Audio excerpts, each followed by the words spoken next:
Everybody in from the waiting room, please.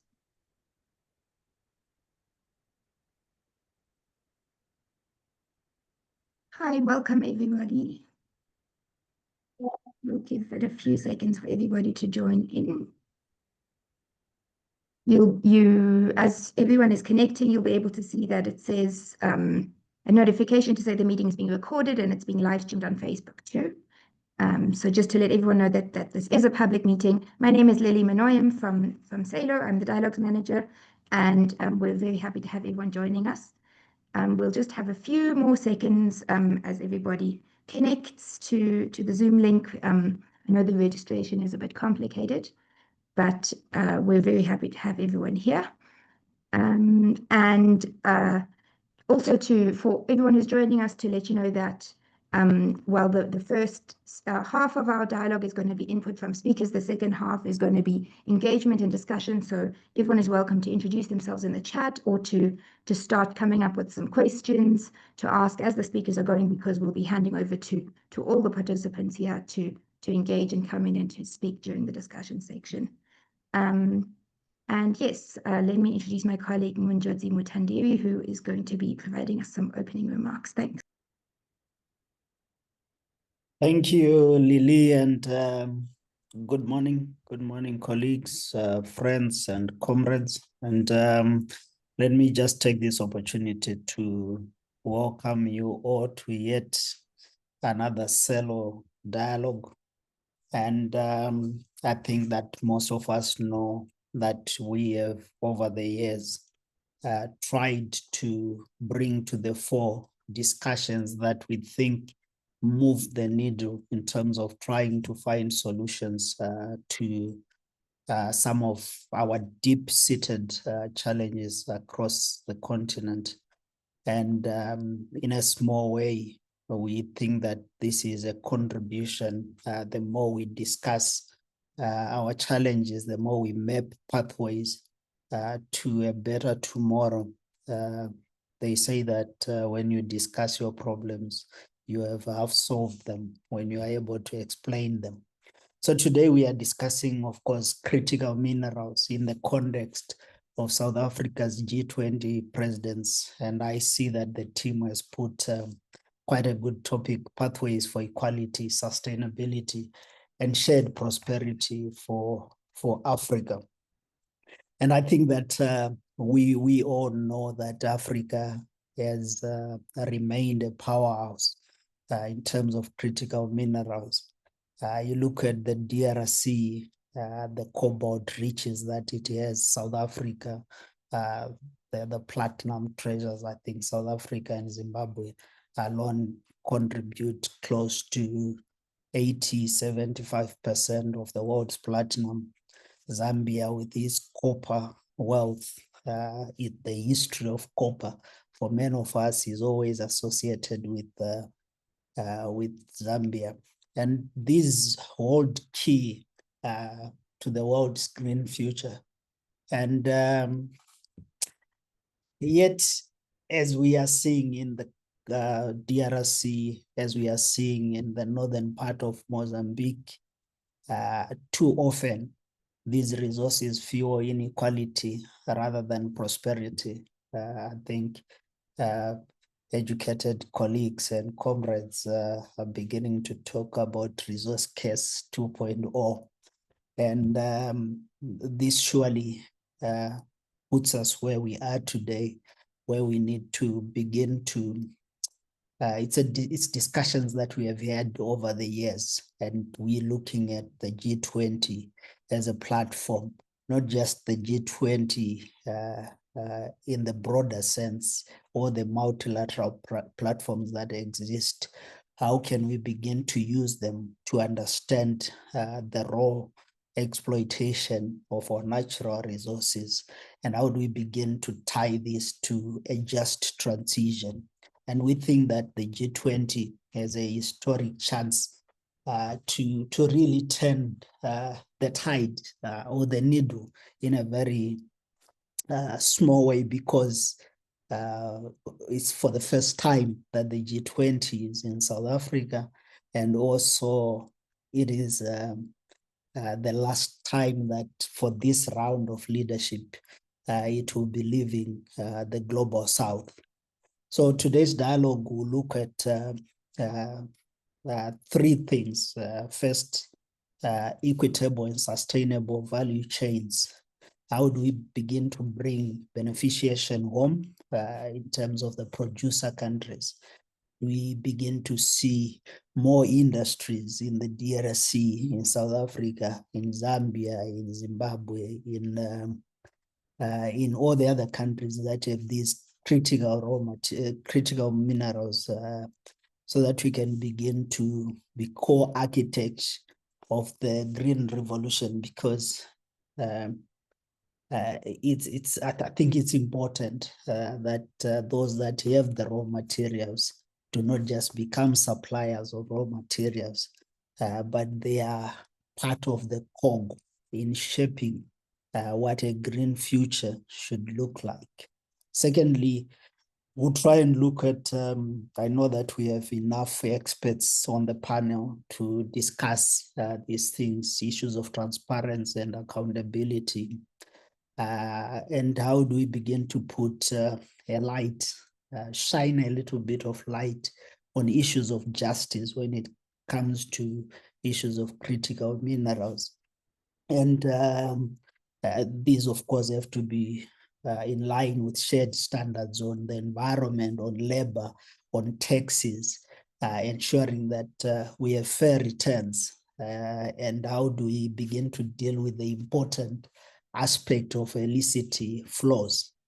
And thirdly, we will look at how do we build genuine North-South partnerships, so that we can allow Africa's power, which lies, of course, in the availability of these resources, to begin to help Africa to rise with technology transfer, skills, inclusive financing, issues of how do we as Africa begin to make critical minerals an engine of shared prosperity.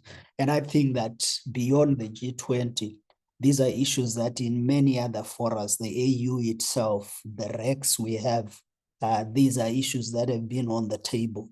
And hopefully today we can begin to move a little bit more towards concrete solutions, and hear as well from those that are participating in the G20, what have been the discussions, but more importantly, what are the things that we should be putting on the table, because the G20 in a way has to take some of the things that we have been discussing to be part of Africa's voice, so that over the years that are coming, we can begin to say Africa is beginning to use its resources to better its people's lives. So over the next 90 minutes, our panel, of course, I see Dr. Bemba is going to be the starting speaker. They will help us ignite a conversation that will be followed by the usual way SALO does things, very dynamic flow engagements. And I ask you all to prepare for a quiet, robust, engaging discussion, so that together we can begin to forge a future where equity drives sustainability across the continent, and where as African citizens, we begin to have a say on the kind of a future that this continent should have. Thank you all, and let me hand over to Lily to hand over to Fawzia, or directly to Fawzia. But thank you so much, and wishing you all the best, and quite a frank, honest, robust engagement.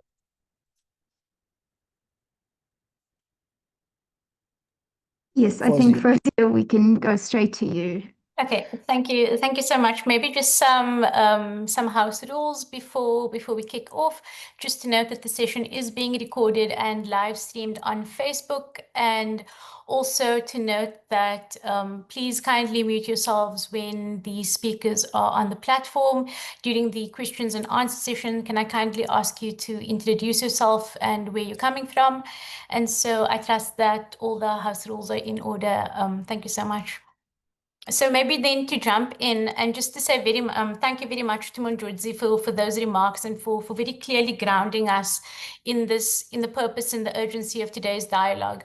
And I think you've aptly reminded us that Africa isn't lacking in resources, and it's quite the opposite. You've highlighted countries like DRC, South Africa, Zimbabwe, and Zambia that hold a disproportionate amount of the world's most strategically valuable minerals, and yet these assets haven't necessarily generated the developmental benefit for the citizenry of those countries, and in many instances fueling instability, inequality, and displacement.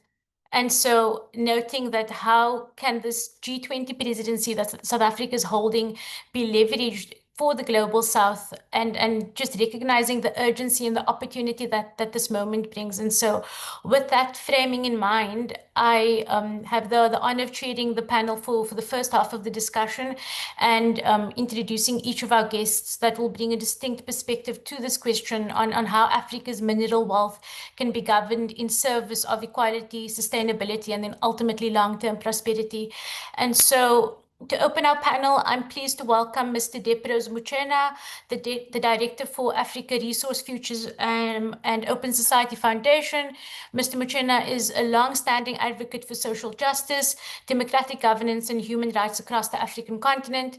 He currently leads work at the Open Society Foundations on Africa's resource futures, with a particular focus on the intersection of natural resources, climate justice, and economic transformation. And so his interventions today will push us to consider how Africa can shift from being a source of raw materials to a site of value creation, political agency, and global influence. Thank you so much. Mr. Muchena, over to you. Thank you, Fawzia. I thought maybe the order was changed slightly. Tanya was to speak first because she was running somewhere, and Claude was to come. So I think that's what I was told. Okay, yeah. Yeah, I think Fawzia, you should start with Dr. Claude and then Tanya and Mkonga Deprose. In that order. Sure. Apologies, Mr. Claude. Would you like to come in and then I can just do a response to your opening remarks afterwards? Me?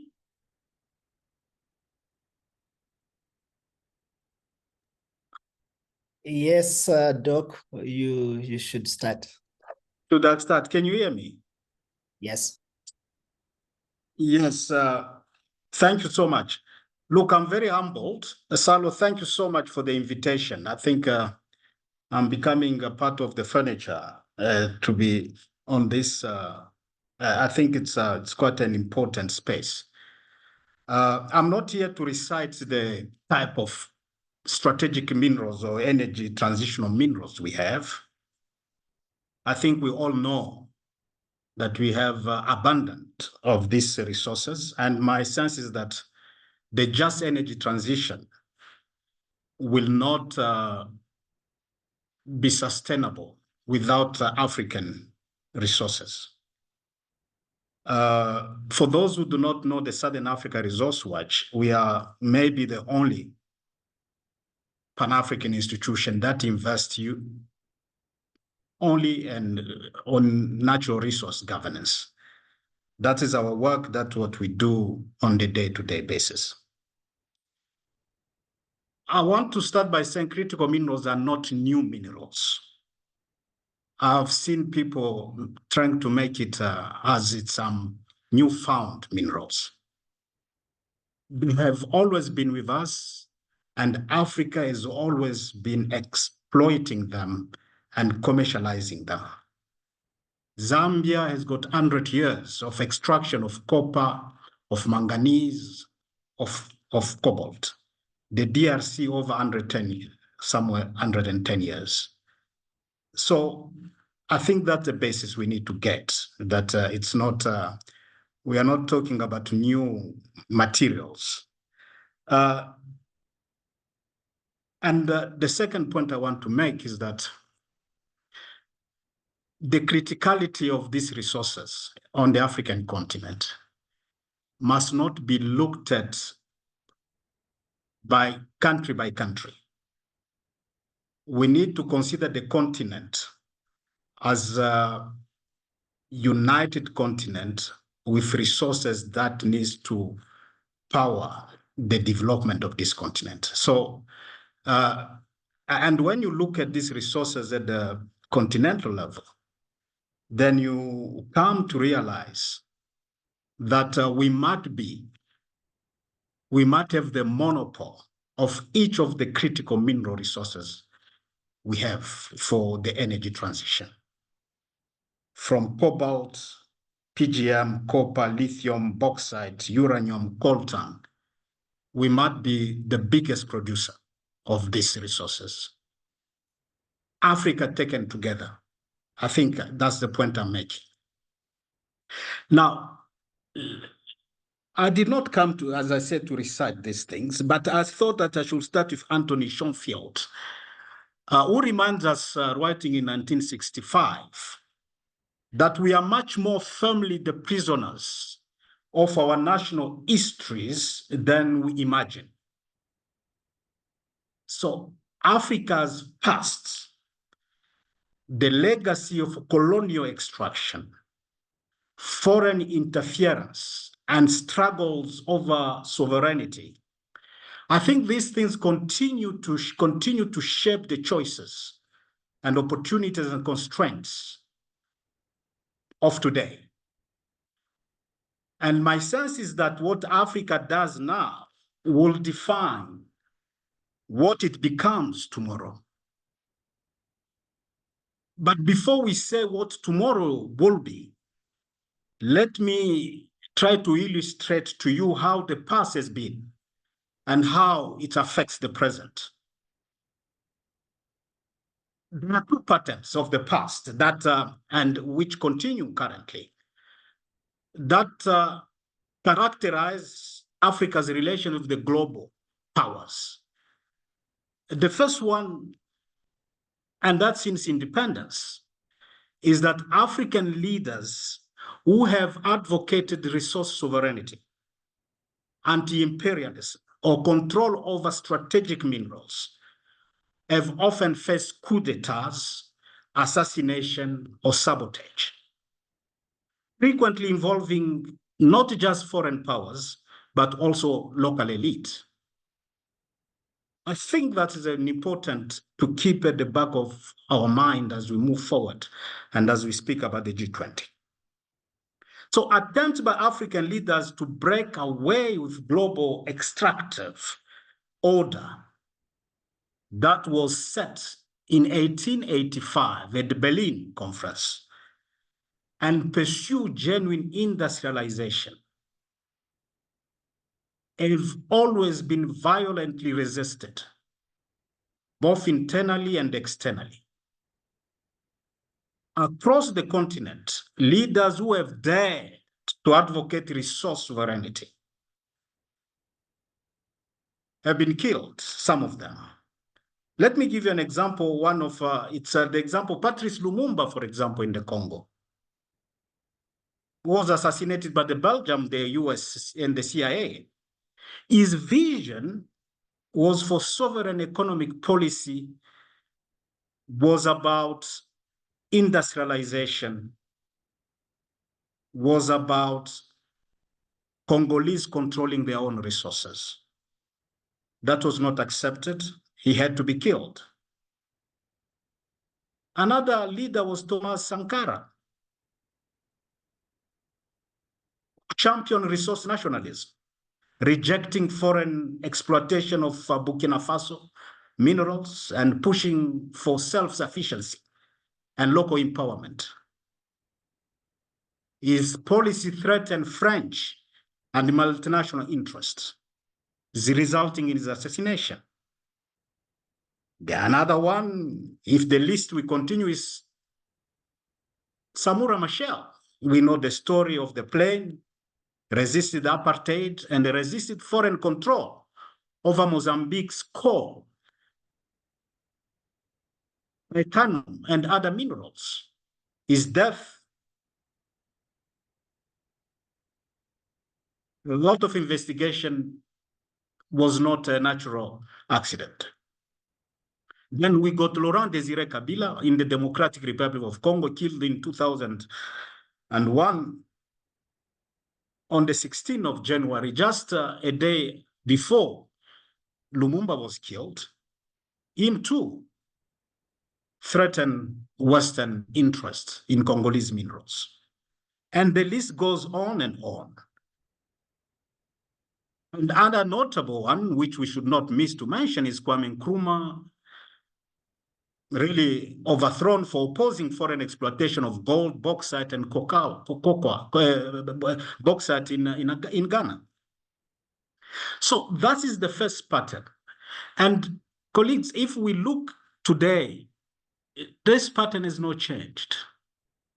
There are leaders who have become vocal to try and protect the resources, and there are many threats around them. The second pattern that I want to illustrate that quote is the illusion of global reforms, which compounds the problem. I think since independence, we've also seen superficial measures, such as they will tell us about commodity prices improvement, transparency initiatives, stricter tax regimes or tax administration improvement, or debt cancellation. And you'll also remember the structural adjustment program. When you look at all these global reforms and initiatives, they have not helped us to break Africa's structural dependency. And I think it's important because I know the G20 is going to talk about some of these reforms, but the past shows us that they've not been very helpful to us. If those reforms have been helpful, we will not have been where we are. So as Claude Ake, if you warn us, is that the crisis of underdevelopment is not simply economic, but fundamentally political. So global reforms often reinforce, and this is the point I'm making, reinforce or reproduce rather than dismantle Africa's marginalization, sustaining an illusion of progress while leaving the structural logic of extraction intact. So those two patterns explain the condition within the just transition is happening today. The question for me, is it possible to achieve just in a system that is reorganized around power, that those who've got power can decide what to do, at what time, and using any measures to access the resources they want? So for me, the pattern is clear. Any African leader who seeks to wrestle control from foreign powers, and remember, the power that controls these critical minerals will control power in the 21st century, from digitalization, defense, and energy. So I'll argue that for the G20 to be really a genuine opportunity for equality,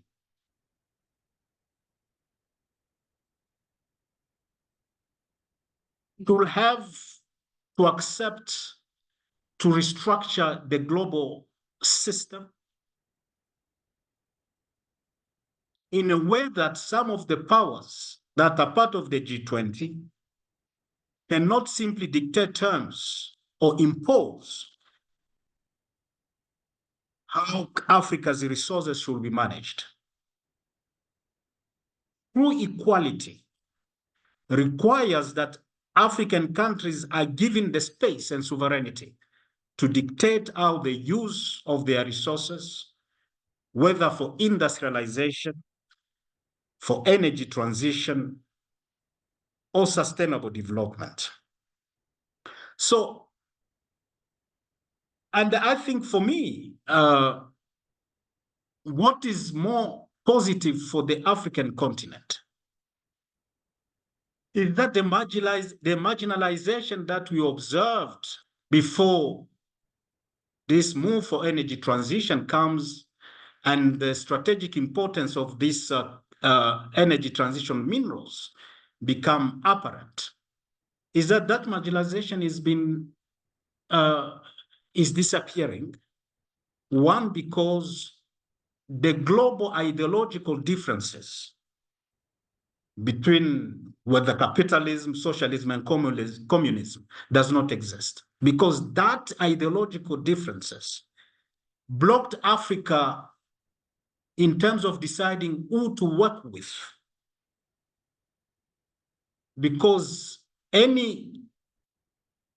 But today what has happened is that the fact that ideological differences have almost disappeared, because development today, as China has shown, is not simply driven by a capitalist society.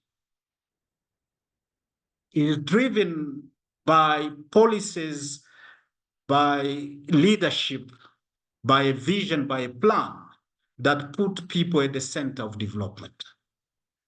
And I think today Africa has got an opportunity to choose who to partner with and who can be of big interest for the continent and its people.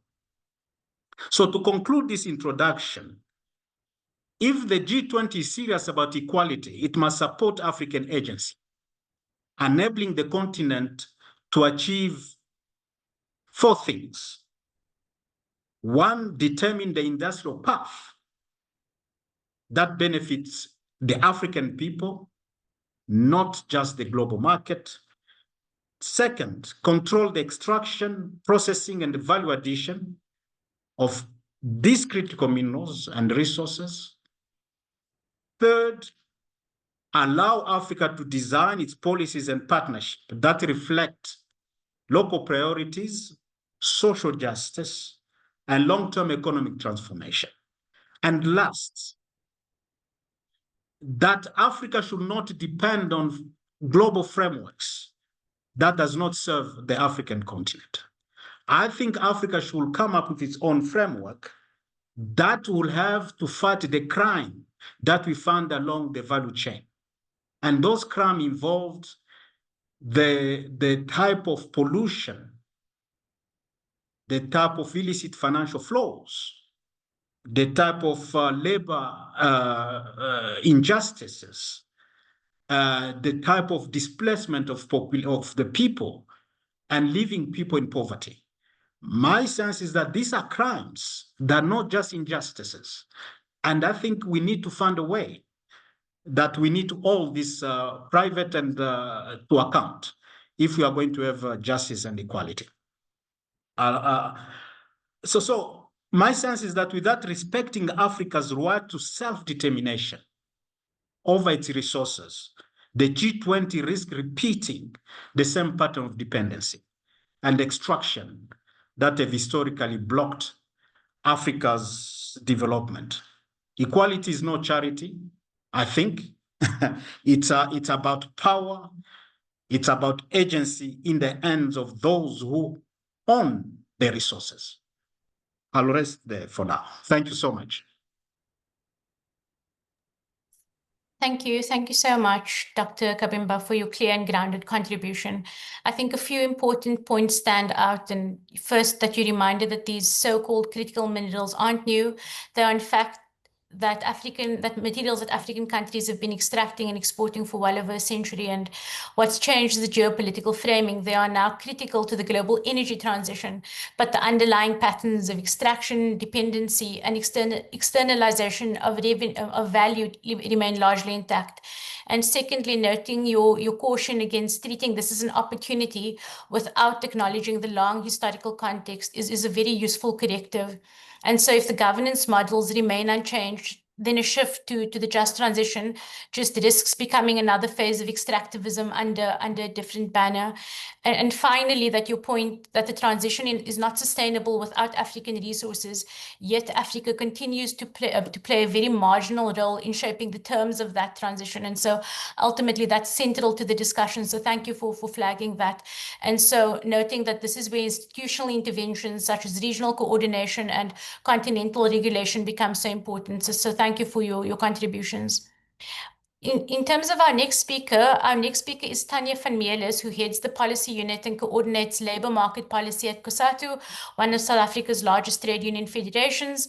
Tanya brings a critical labor perspective to this conversation, particularly on how the shift towards green and mineral-intensive economies must be accompanied by commitments to decent work, worker protection, and inclusive policy processes. In contexts where mining remains a major employer, but also sort of precarity and environmental risk, the role of trade unions in shaping policy becomes essential. Tanya, over to you. Thank you so much. Thanks very much for inviting me. I'm very happy to be able to contribute to this very important discussion. Today we stand at a crossroads. While the transition to renewable energy is urgent, the rush for the critical energy transition minerals mustn't replicate the past colonial extractive failures. At COP28, all countries agreed to triple the global renewable energy capacity and double energy efficiency by 2030. This urgent action is estimated to almost triple demand for the critical energy transition minerals by 2030 and quadruple it by 2040. This increased demand presents Africa with a monumental opportunity, a chance to finally rewrite the painful script of resource extraction. Let's be brutally honest. Mineral riches historically betrayed their promise of human development. They fueled inequality, they created extreme wealth for some, but at the expense of others. In particular, unpaid workers working in dangerous conditions, often resulting in horrific accidents, illnesses, deaths, but also the cost paid by mine hosting communities who've lost access to land, clean water, soil, diversity, air, their heritage. This can't happen again. The race to net zero now cannot trample over the poor as it has done, and it cannot further condemn countries in Africa specifically and the global south more generally to further exploitation, to further neo-colonial relationships. It cannot rob us of a prosperous and sustainable future for all, especially the working class. So we must use South Africa's G20 presidency with the theme solidarity, equity, sustainability to be more than now-sounding words. We must use it as an opportunity to demand a new paradigm rooted in equity and justice. We must be ambitious. We must demand radical change, where we put workers and communities in Africa first, instead of continuing to pander to corporate profits and potentially new neo-colonial masters. So what is to be done? Well, firstly, we must ensure that we shift processing closer to source. It's not just a mere economic preference. It's a commitment to industrialization and our own development. Value addition and beneficiation of minerals plays a critical role in economic development, especially when we're so richly endowed with them. We must seize the opportunity to boost beneficiation and industrialization. And I speak not only for us in South Africa, but we must do it across the continent, creating and sustaining local and regional value chains and decent work, decent jobs. Colonialism and capitalism divided us. And we must use this opportunity to prioritize regional development with shared infrastructure, strong coordination, strong vision and policy of how we're going to develop an industrial strategy beneficiation, how we're going to develop our own infrastructure for our own use, not exporting, and how we're going to make sure that we prosper and benefit from the minerals that we have. When we stand together as mineral producing developing countries, we empower ourselves. We gain the necessary leverage so that we can make demands of the global north, that we want technology transfer. We need access to affordable finance and grants. We need fair trade so that we can, in fact, realize the potential that we have to build our industries, to add value locally, to support industrialization and green industrialization, and to sustain job creation across our continent. Mining companies must recognize that the race to net zero can't be fueled by exploitation. As workers, we demand that mining companies ensure safe and healthy working environments. They have to ensure that they respect freedom of association, the right to collective bargaining across the entire mineral value chain. Workers' rights must be protected, respected, and fulfilled. Mining companies must adhere to international labor standards that include the elimination of child and forced labor, the eradication of workplace discrimination, the provision of fair wages. Now, it's easy to say, but in Africa, we face a huge problem. 93% of countries in Africa violated the right to strike. 93% of countries in Africa violated the right to collective bargaining. 93% of countries in Africa violated the right to establish or join a trade union. I can go on. So while we need to have the mining houses in our crossfire and make demands of them as progressive formations and as part of a movement for installing rights, human rights across the continent, we need to tackle our governments as well. But it's not only workers that mining houses need to be respecting and respect their rights. Equally so, mining housing communities. Mining houses have too long seen mine hosting communities as passive sites of extraction instead of being equal partners in development. And we must demand that this change, that mining hosting communities have their individual and collective rights upheld. And there are a number of mechanisms that we could use to do this. For example, insisting on free, prior, and informed consent, that it's a non-negotiable requirement for all mining licenses, so that we can make sure that mining communities benefit equitably and their right to land, clean water, and heritage is respected. We need to hold these companies accountable. We need a global traceability framework that strengthens due diligence, our ability to track what corporates are doing and take action against them. But the framework must not only track, there must be penalties for bad or illegal practices, and we must ensure that there is full and transparent disclosure on human rights, broadly, not just worker rights, human rights, social practices. Only then are we going to be able to start moving our economies in a more progressive direction and reshifting balance of power globally. Governance needs to be radically strengthened because the current system can't tolerate illicit financial flows, regressive tax, corruption. That will all undermine any benefits that we should rightly be getting from mining.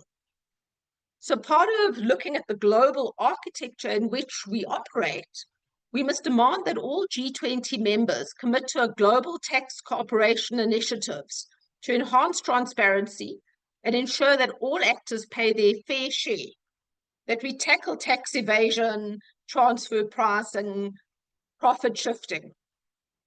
Linked to this, tax justice, is we must tackle the issue of debt.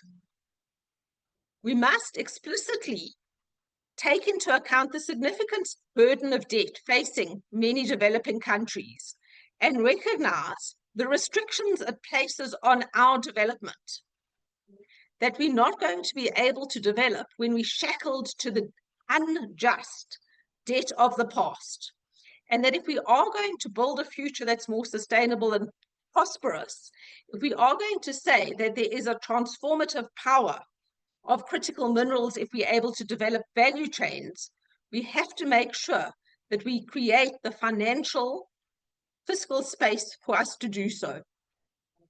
Now, these dreams that we have, our calls, they're not empty rhetoric. They're not dreams that can't be fulfilled. Our demands are reinforced by the principles developed by the UN Secretary General's panel on critical energy transition minerals. They are optional. They're voluntary, according to the UN. For COSATU, these principles shouldn't be optional.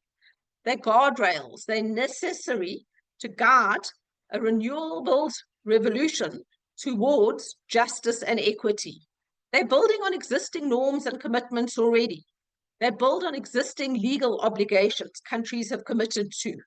So we must push hard and insist that these principles are embedded in a G20 critical mineral framework to ensure that we have sustainable development that benefits us as Africans and other countries in the global south in similar conditions. I want to just pull out for you some of these principles for those of you who don't know that we think are critical that should be endorsed. The first one places human dignity at the center. It mandates that human rights must be at the core of all mineral value chains. It is vital for ensuring a people-centered transition, protection of workers, women, youth, people living with disabilities, local communities. We must protect ourselves from violations, not only from the mining companies, but the system as a whole. The second principle demands that the integrity of the planet, its environment, and biodiversity be safeguarded. So this means, for example, that licensing requirements must ensure that plans for mine closure and rehabilitation are developed from the very start, and that they're implemented, and that there's sufficient financial resources to ensure that at the end of life of mine, there is rehabilitation, but there's also local economic development for those mining communities. And there's a suggestion around a global mining legacy fund to support in that direction. We think that's a good idea, but we must be bold. We're asking for reparations and we're asking for future protections for the most vulnerable. The third key principle to highlight is that justice and equity must underpin mineral value chains. So this means that we must have decent work, adequate social protections, skills development. I've mentioned those above. And this is tied to the fourth principle, which I've also already discussed above, which calls for development to be fostered through benefit sharing, value addition, economic diversification. It's the moving from the pit to port model to a broader industrialization, beneficiation model where we benefit locally. Principle 6 then speaks to the issues I raised around illicit financial flows. It speaks also to the issue of corruption, demanding transparency, accountability, and anti-corruption measures, which are necessary for good governance. It's necessary to ensure that all actors pay their fair share, that we have progressive taxation, not regressive taxation, and that communities and workers benefit from royalties and taxes that must be used to finance health, community, local economic development. Lastly, we need peace and security. Principle 7 calls for multilateral and international cooperation to underpin action to promote peace and security. Governments must rally around that. They must engage. They must support and bring about peace and security. So given this broad vision that we have and our urgent need to radically transform our societies, We call on comrades, we call on progressive organizations to act together with urgency. Let's ensure that the transition to renewable energy becomes a vehicle for radical transformation, a break from the past, a future with shared prosperity, where we have structural economic transformation, where a few don't benefit, where a few don't get rich and everybody else gets impoverished, structural economic transformation so that the working class and poor benefits, and of course, social justice for all Africans. Our call is that we work together for a world where our engagements and building around critical mineral value chains powers our dignity, powers our dignity, powers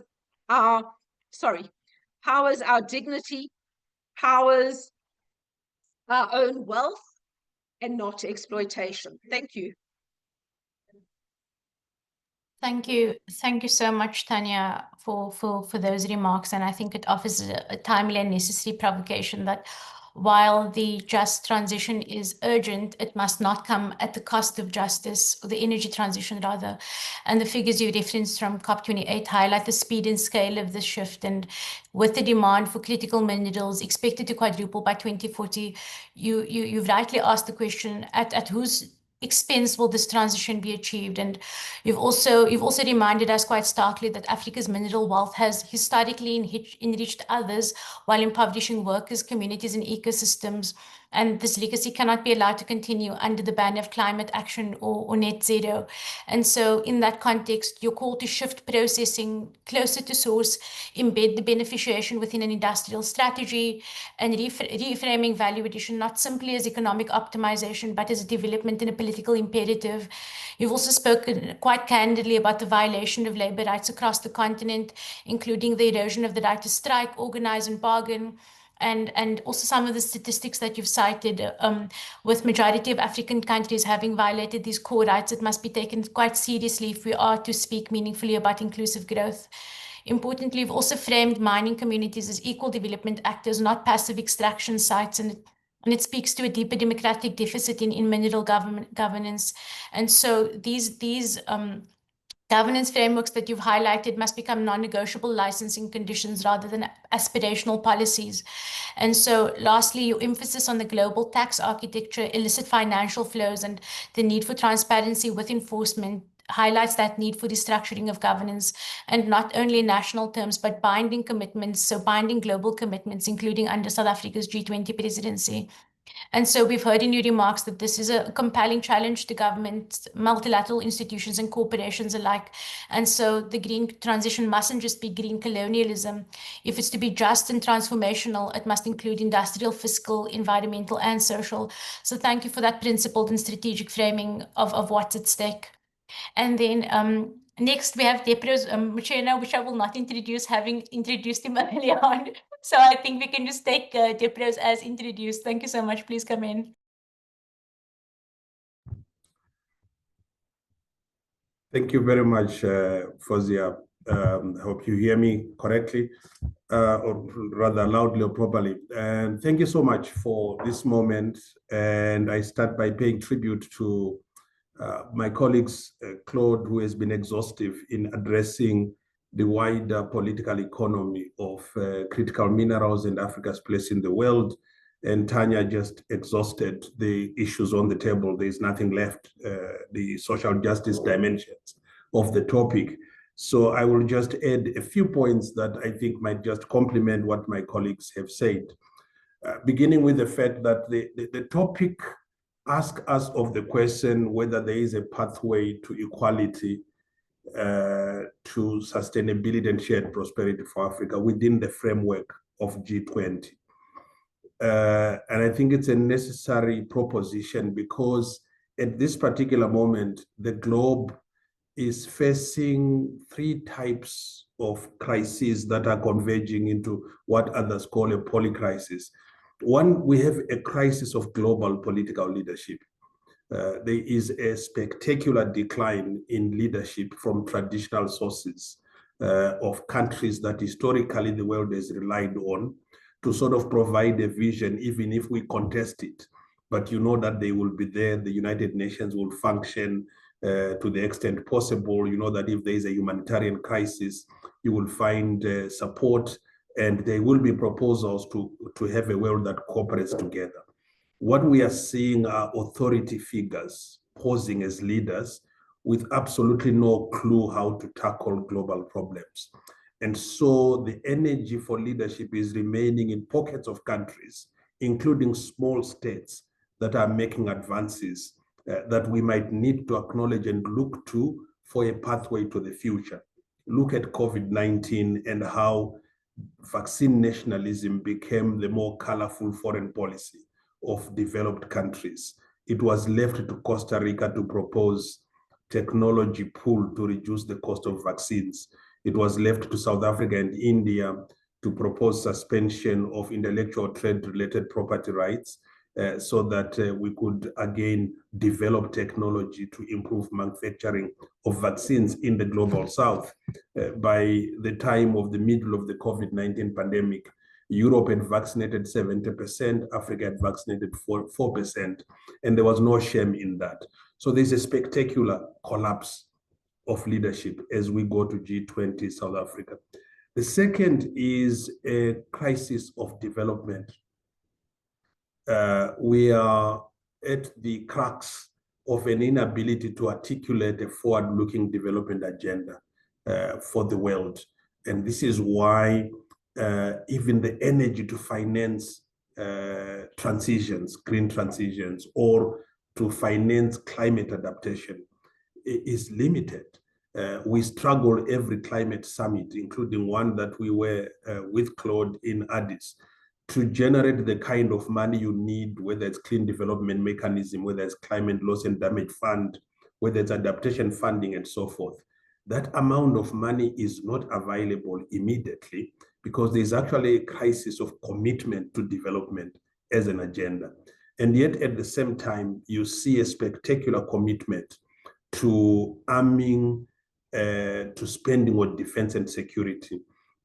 Just last year, 2024, defense and military spending went up to 2.7 trillion US dollars, the highest since World War II, demonstrating a particular commitment to war and conflict and spending related to addressing those two agendas. And the top spender in that regard was the United States, followed by China, followed by Russia, followed by France, the UK, and the list went on until France. You also had an African spending of defense, which went up, especially in North Africa, with Algeria leading the face. And this is at a time when we are looking for money to address poverty, unemployment, and inequality. And so there is a crisis of development, because development as an aspiration becomes a reality when you finance, when you put resources to it. If you don't put resources, then you are not prioritizing it. In the last year, we had conflicts at least we had 61 conflicts in 36 countries, most of them, at least up to about 10, becoming wars actively fought by states. And critical minerals, while they don't necessarily cause war, that's not my proposition, they are necessary to finance war. In most places where you find war and conflict taking place, minerals are used as currency for war. So that's a second crisis. And the third crisis, I think, actually a crisis of expectation.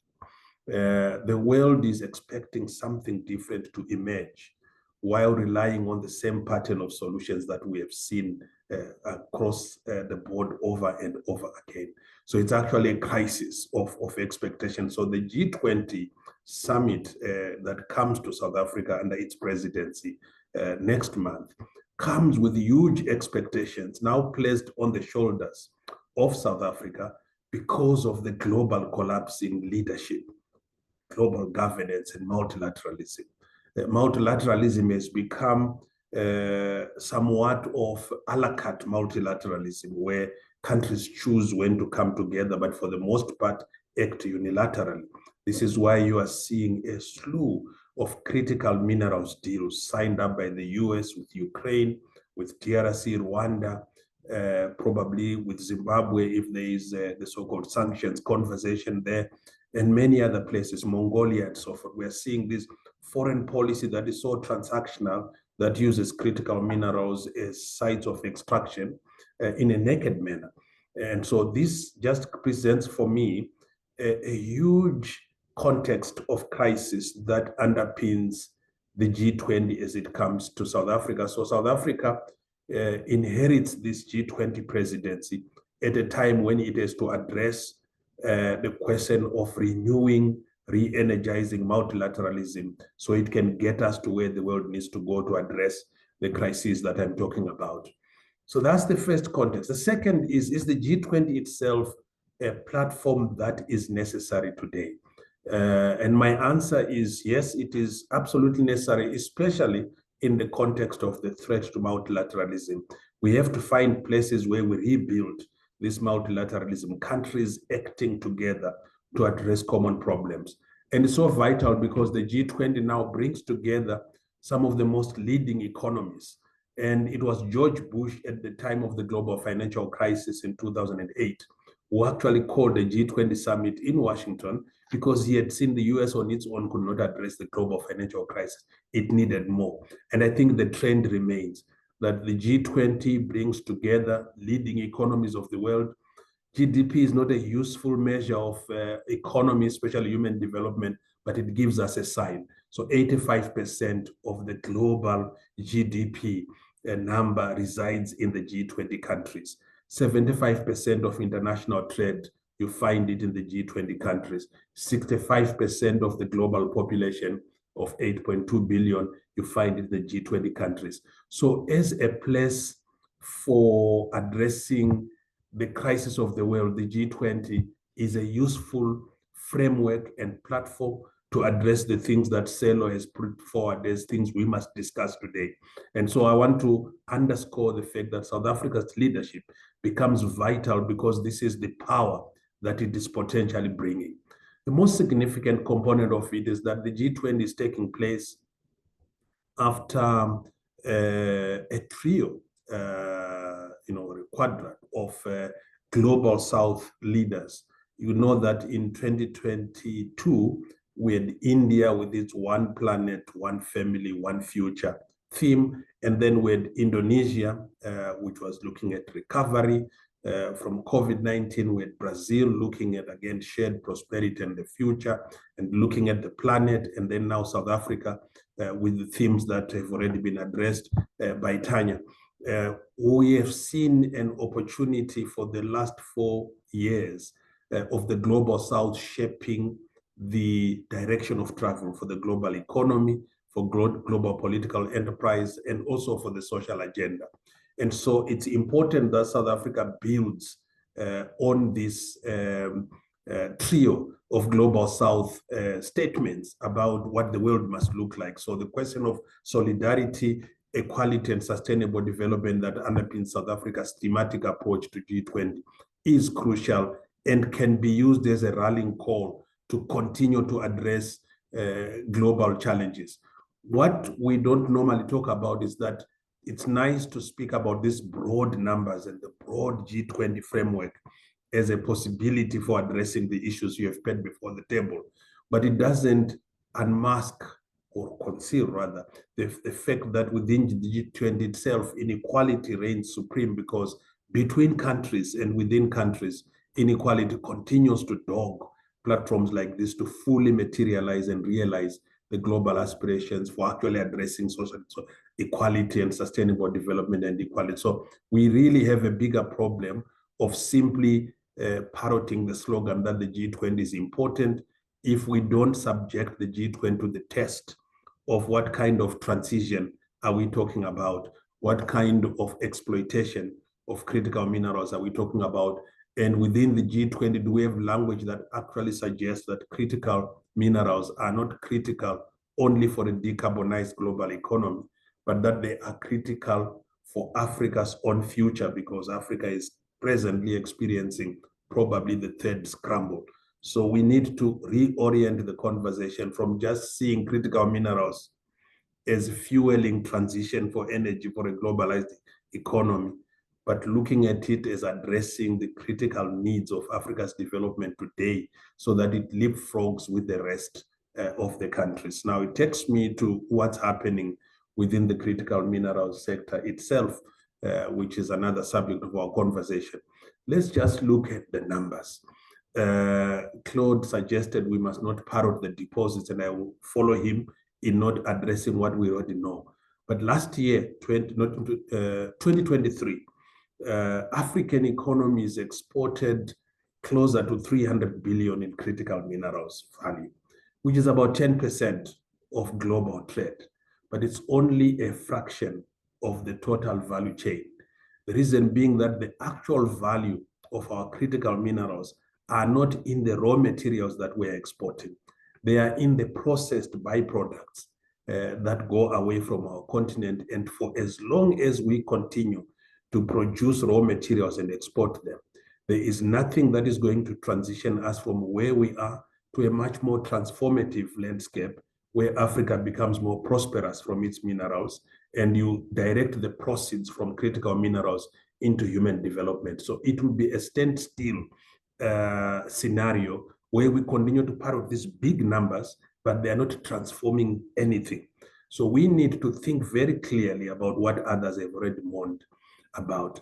Are critical minerals and their direction of exploitation producing the return to the center-periphery dichotomy that Andre Gunda-Frank and others talked about? Are critical minerals fueling what Guy Moane called the dualism and enclavity model, the legacy of colonialism, where colonialism produced small enclaves, super developed and extracted for value, but not producing sufficient transformative momentum to address the triple burden of unemployment, poverty, inequality that the rest of the African population was living in. So you have these small formal economies in Africa that can only absorb 20% of the labor force, and you have a huge unexplored communal and informal economy which takes care of 80% of our labor and our people. And as long as we don't dismantle the legacy of enclavity, critical minerals can come in number. They will reproduce what we are trying to run away from. So it is vital that the African continent uses this moment to really dismantle the authoritarian character of colonial economic legacy. Despite the fact that those who try to do that, according to Claude, might be killed, I think the people of Africa need to take this battle as their own. Second number on minerals, again, global revenues from copper, from nickel, from cobalt, from lithium are estimated at about 16 trillion over the next 25 years. And if Africa were to exploit this, it stands to capture over 10% of these revenues, potentially boosting our gross domestic product by about 12%. Yet despite these immense wealth and impressive numbers, Africa again risks repeating the mistakes that led to the resource curse patterns of the previous commodity booms, unless there is a fundamental transition in approach and in mindset towards mineral development, towards value addition closer at source, and towards removing the structural drivers of corruption and illicit flows that continue to fuel the departure of about $88.6 billion every year in illicit flows. And this is how we can address this. In 2018, I did some work in Mozambique, and in a place called Nampula, the province of Nampula, which is one of the richest provinces in Mozambique by resource value. The place is host to large deposit of heavy sand minerals. And a Chinese company called Hayu was working there in Angosh, in Nagoya, digging out heavy sands, taking them to Beijing, allegedly to support construction industry. Once the sand is in China, it turns out into 7 byproducts with more value than the value of the sand that left Mozambique in the first place. So you are losing 10 times the value of your original ore because you are not processing at source, which means we are downpricing our exports and overpricing our imports, which means trade imbalance continue to be the name of the game, and it's a standstill development pathway. This is why countries like Indonesia have proposed, including through law, in their nickel sector, that there is no nickel that will leave the ground without being processed, so that you can have a return on the value of your critical minerals. Otherwise, we'll continue to parrot these numbers. I spoke about 75% of international trade being what you find in the G20. Within Africa itself, this means nothing if we're not trading amongst ourselves. Intra-African trade between 2023 and 2024 rose to only about 13.5 to about 15% of intra-African trade within Africa. In other words, African countries trading among themselves. If you look at the figures in Asia, it is sitting at around 55%, in Europe over 75%. So we cannot dismantle ourselves from the place of being a periphery of the center unless we within the continent dramatically shifts our attitude towards development within ourselves, trading amongst ourselves, ensuring that we really have ethical, capable developmental states that shun corruption within themselves and position themselves to fight global corruption because they have a moral standard to use to fight that fight. We don't do this, I think we'll be having a serious challenge of a standstill scenario.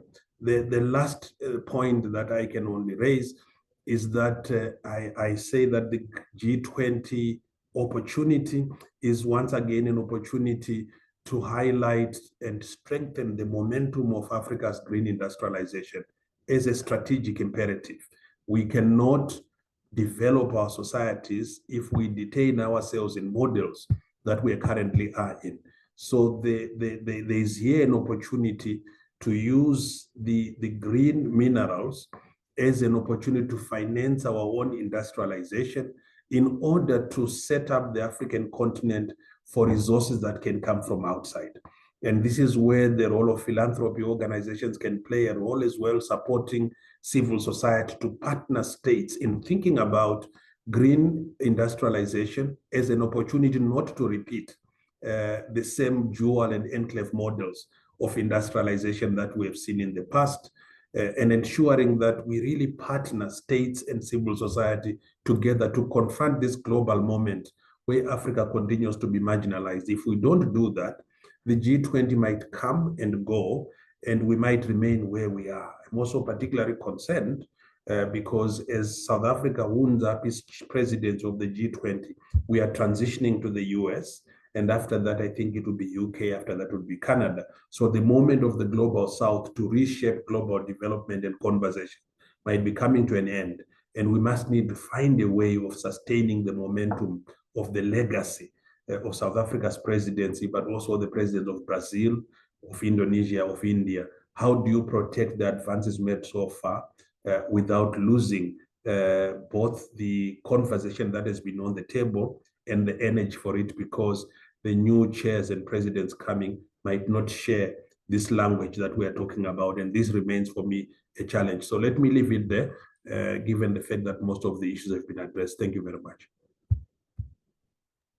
Thank you so much, Deprose, for taking us through that. And the framing of the current moment is one marked by the convergence of three structural crises: a crisis of leadership, a crisis of development, and a crisis of expectations.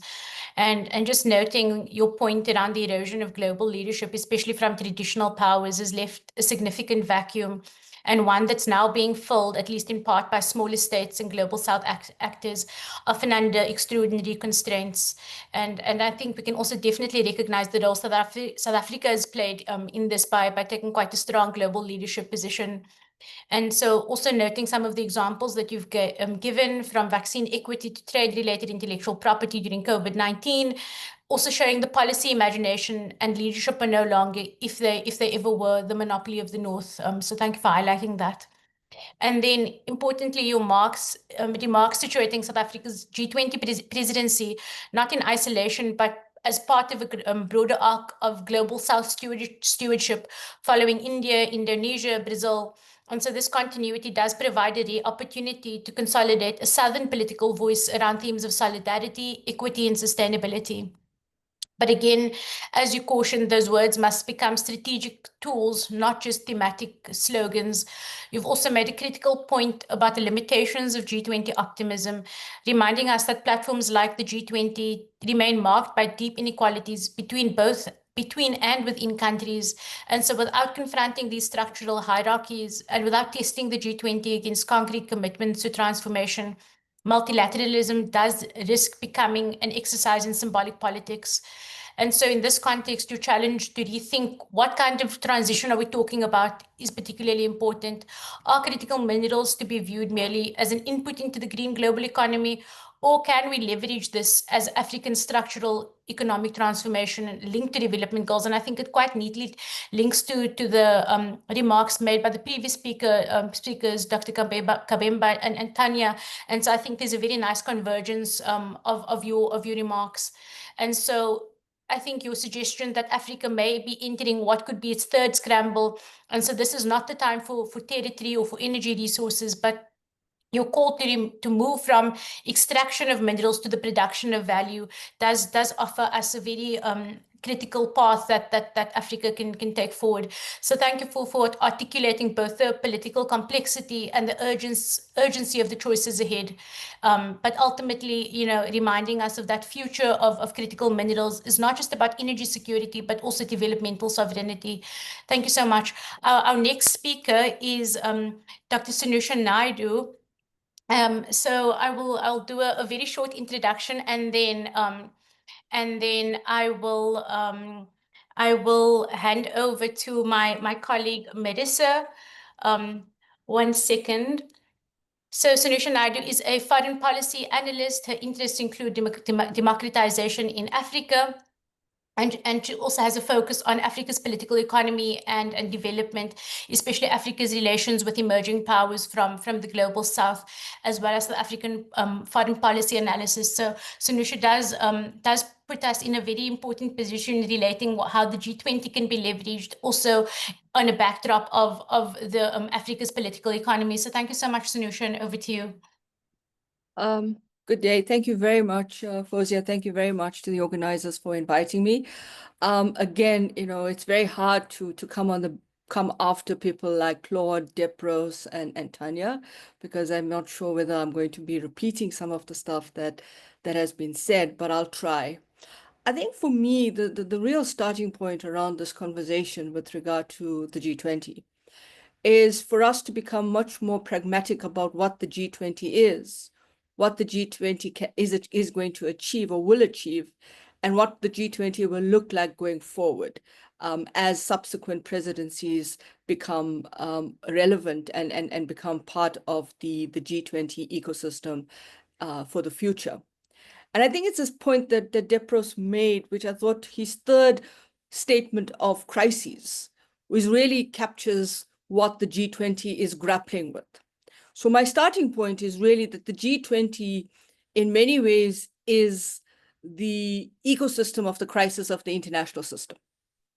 That the G20 is born in crises, and it is actually being defined by crises, and it's being used as a way to respond to crises of the global international system, the liberal economic order, the liberal democratic space, whatever we want to describe this very kind of dystopian global order that we find ourselves in.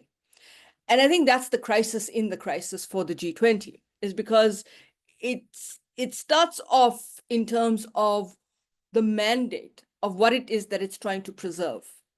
And really what the G20, in my opinion, is trying to preserve is precisely what Depros had argued in the three topologies of crises that articulate the current global disorder and the challenges that disorder represents, because at the end of the day, we're trying to keep a global order intact based on the fact that we want to talk about reform, but that reform doesn't come with any significant, fundamental, substantive, structural change to the international system. It's about tinkering a system. And that, for me, I think is really the bottom line of what South Africa inherited as the G20. We could use a very a symbolic line from Charles Dickens' novel, The Tale of Two Cities. It was the best of times, it was the worst of times. South Africa comes into the G20 with these very tenuous issues, these juxtapositions, these push and pull factors around what it needs to achieve in terms of the reform of the global financial architecture, the reform of the multilateral system, the challenges of global governance institutions that are also very much about the power dynamics and the power kegs that define it. But also, I think what we haven't explored sufficiently enough is the crisis of the global north. And the crisis of the global north finding themselves, whether it is around these kind of shifts away from ideological issues around capitalism and socialism or communism, but there's a bigger institutional crises within these states. Again, around the crisis of leadership, the crisis of how they see political dimensions and political architecture, and how democratic spaces have evolved in these societies, but also the rise of inherent ethno-nationalistic entities around the civil society, around social movements, around societal spaces, and this tension that seems to be becoming more and more untenable in global northern societies, and of course the pushback that's creating. But that creates a fundamental challenge for the whole kind of global business community, because there's pushback against immigration, there's pushback against trade, liberalization. There's pushback against the issue of outsourcing of production, whether you call it nearshoring, friendshoring, or whatever, in terms of the model of development and the growth development model, which again now is under the microscope of crises. And then of course you have the challenge around the issue with regard to the politics of rage. So you have a rise of populism in these societies, pushing back against the fundamental structural conditions in their own societies, where in these societies in the global north, there is a fundamental crisis that's unfolding, and you're seeing it unfold in real time. But when you pan that to the critical minerals question in Africa, and even I think we have to be even more cognizant of the fact that there's a critical minerals dynamic emerging in Latin America around the lithium belt issue, around the emergence of different types of exploitation and expropriation of critical minerals in different parts of Latin America, which may have very interesting comparisons and overlaps with Africa. What is interesting when it comes to the critical mineral space is, I think that the issues around to use a concept of Susan Strange's structural power. And these 4 pillars of structural power that she uses is security, production, finance, and knowledge. Now, in the context of everything that has been laid out in the previous presentations around structural conditions, both at the African level as well as at the international level, I think you can't ignore these 4 pillars of how you can use structural power as a kind of framework of analysis, and how that impacts on the unit of analysis when it comes to the critical minerals architecture. Again, I think we are not talking about anything that's new. We are talking about a critical minerals sector that is evolving. It's becoming rapidly more contestational, and it's becoming more and more critical and more significant because of the way it is utilizing the space in terms of value-added production. Now, we've heard a lot in terms of this, of what critical minerals mean in terms of the human rights, labor, development challenges. We heard about the impact that it has on industrialization in terms of production, how it actually can boost a country's industrialization. We also know about the green energy transition, and we know about the green industrialization spaces as well.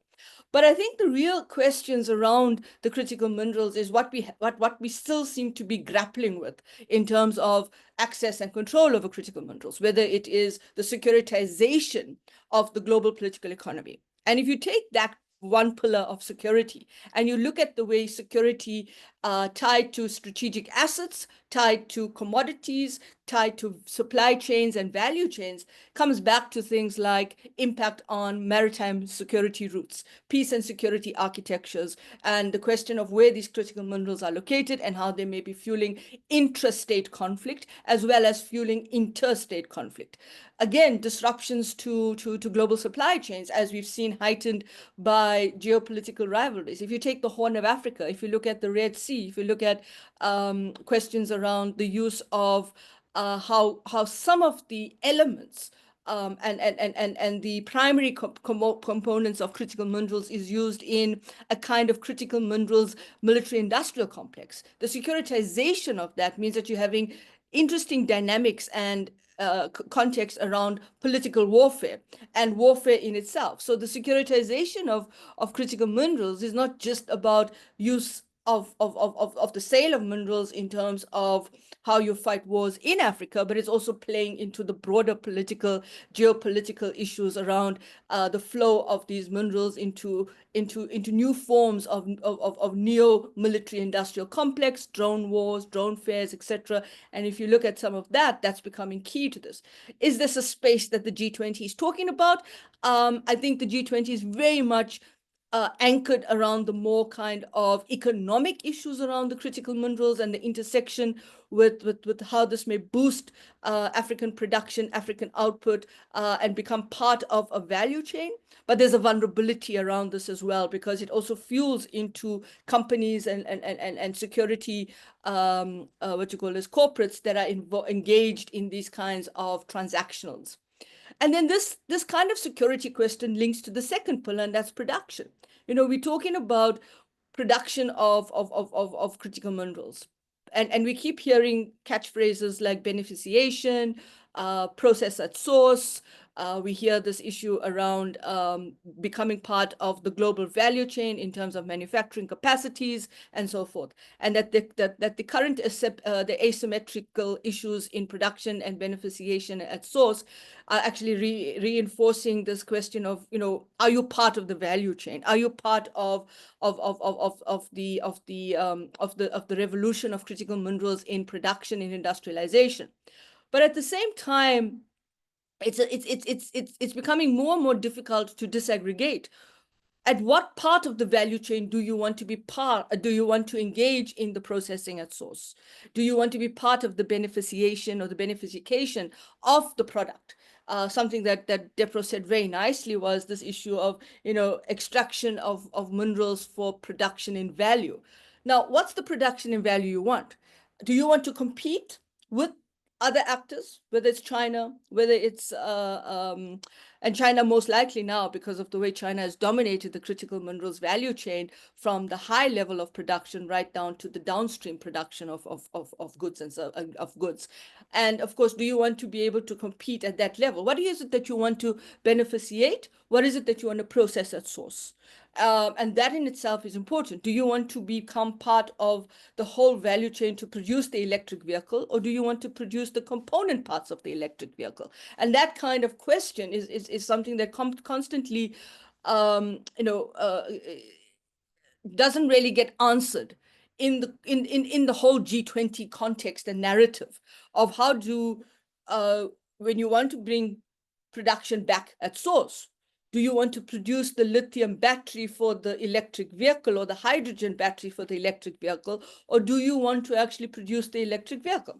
And this is where I think it becomes much more, difficult to disaggregate, because then you've got to link it in to your global frameworks as well as to your African frameworks around your sustainable development, equitable value chains, etc., and so forth, where you want to generate employment, you want to basically become part of this whole integration of the critical minerals value chain, not just in its primary form, but throughout the value chain lifespan.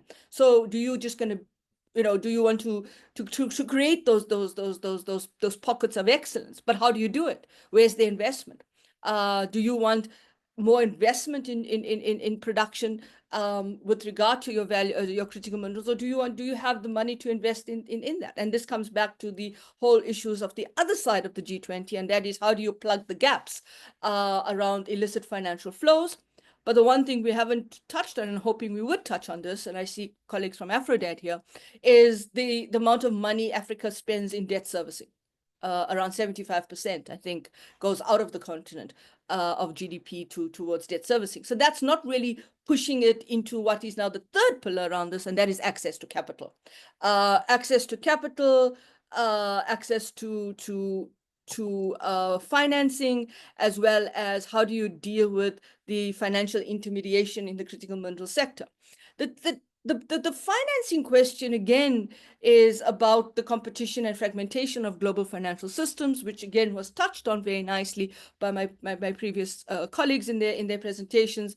And the question that keeps persisting in this is, when we looked at the Financing for Development conference, which happened in Spain, you're beginning to see that there's a pullback by countries around what does financing for development mean. And the issue around embedding a critical minerals policy within that kind of framework, I think, is not just about rethinking global financial architecture, but the challenge is how much more can we now see Africa produce these kinds of financial pacts around the African Continental Free Trade Agreement, the trade and investment. What are you going to be doing around this kind of transformation in taking the money that you get out of maybe the source of raw materials, but also refinancing it in Africa?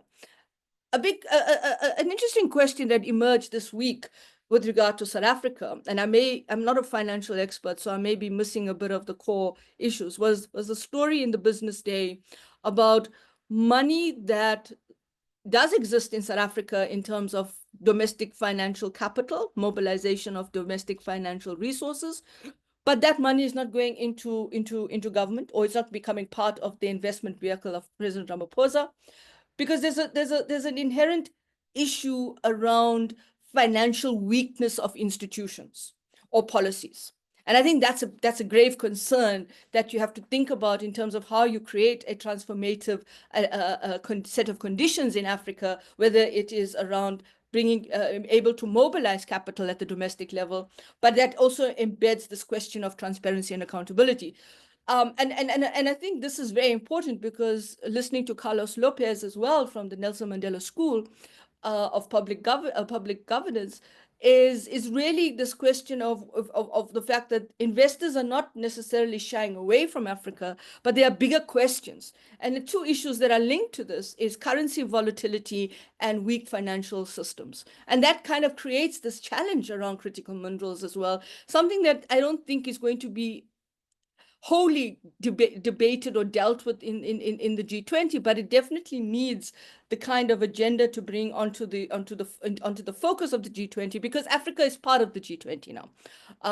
The one thing we need to remind ourselves on is that the AU is part of the G20. So whether it's a G20 plus the EU, or whether we call it the G20 plus the EU plus African Union, they're part of that. And this week, I think it was end of last week or beginning of this week, the finance ministers meeting in Washington on the sideline of the IMF, actually South Africa had a very symbolic and important win at that meeting, where it proposed an African engagement platform, and that African engagement framework of platform, etc., is now really critical for the African agency and African stakeholders who are part of the G20 under the AU as well, to start convening, collating, and creating a cohesiveness around what it is that they want to bring onto that agenda. So they're no longer sitting outside of the G20. You are in the G20, but the question is, how do you bring this into line when you talk about it in terms of tax systems, around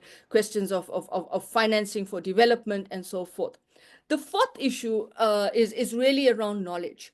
And this then comes back to some very important mega trends that we are seeing in the global architecture, but also that is very much critical and significant for Africa, and that is the demographic dividend. Africa is the only continent with a positive demographic population output.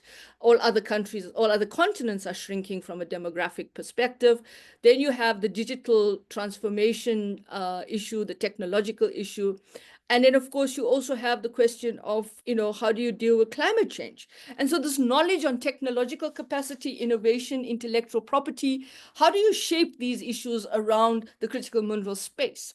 And how do you then look at these areas in terms of creating the kind of technological value capture around artificial intelligence, etc. For Africa, and of course, for the global south, I think this access to technological transfer, knowledge transfer is about breaking that dependency, to utilize it in terms of how do you now start shaping your critical minerals value chain, your policy, etc., in terms of what's happening in the context of investing in research partners, etc.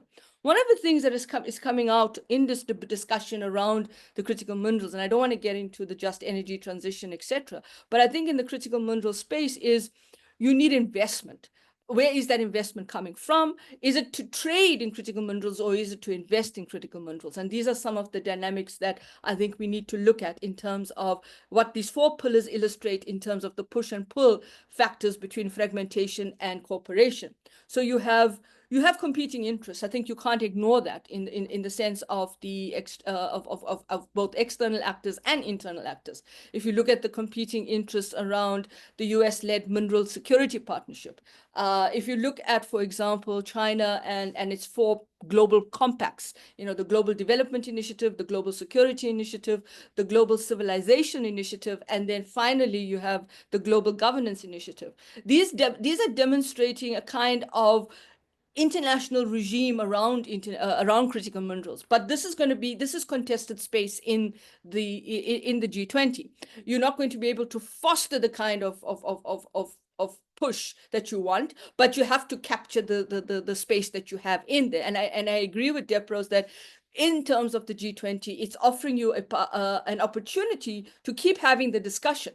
It's not going to find a solution, or the solution is not going to come until there's going to be a serious overhaul of the global transformative agenda. But at this point in time, the G20 is going to be there just as continually remaining as the discussion point, the ventilation of the discussion point.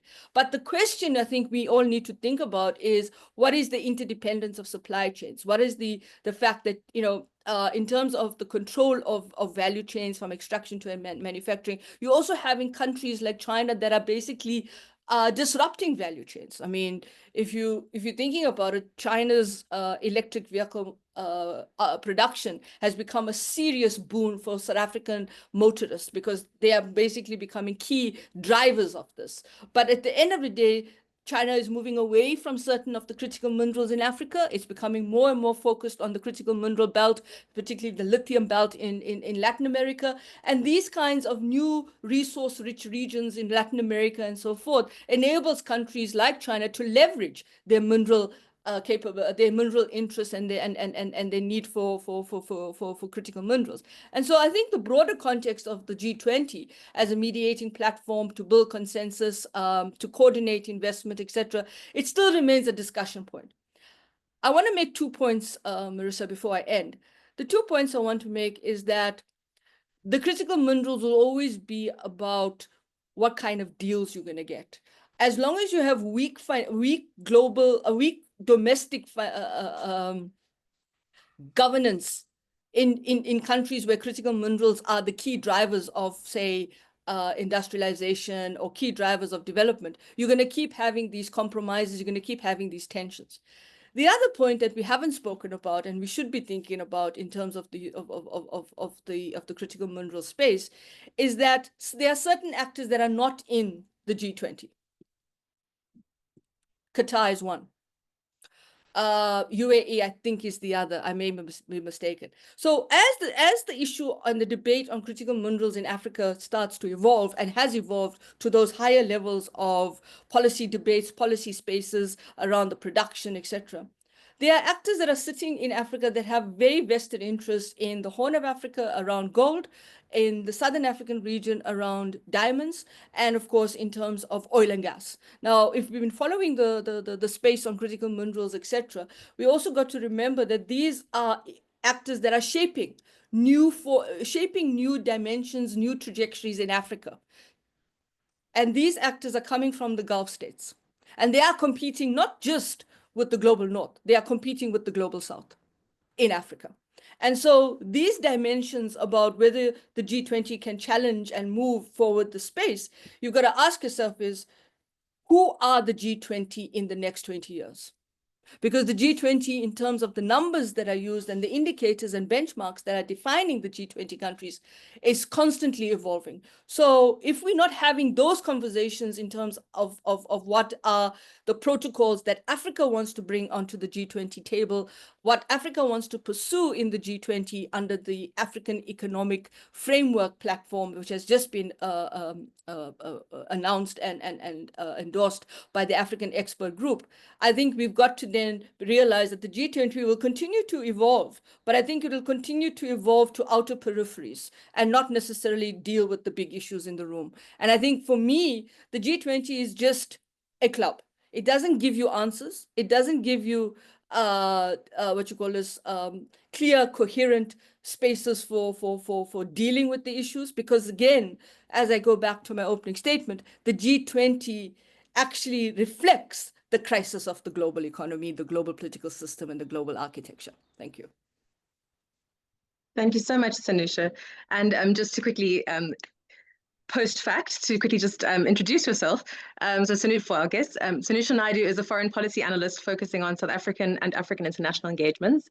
She's an associate researcher at the Nelson Mandela School of Public Governance at UCT and a senior research fellow at the Institute for Global Dialogue linked to UNISA. Thank you, Al. And I'll for the sake of time, I won't summarize your input as my colleagues so excellently did, but I will call on our next speaker just to preserve time for proper engagement. Our next speaker, Diana Mochoche from the African Forum and Development on Debt African Forum and Network on Development and Debt, also known as AFRODET. Diana? Thank you so much, Marisa. And I want to begin by thanking the previous speakers for laying out very good grounds on the conversation. It's very insightful and actually reflects most of the thoughts that we have as well on the G20. And I just want to reiterate what Claude said about the power play, that indeed there's a power play at the G20, and the financing for development process has also been mentioned by the previous speaker, where countries have been challenging the power and how the power has been essentially dominated by the global north countries.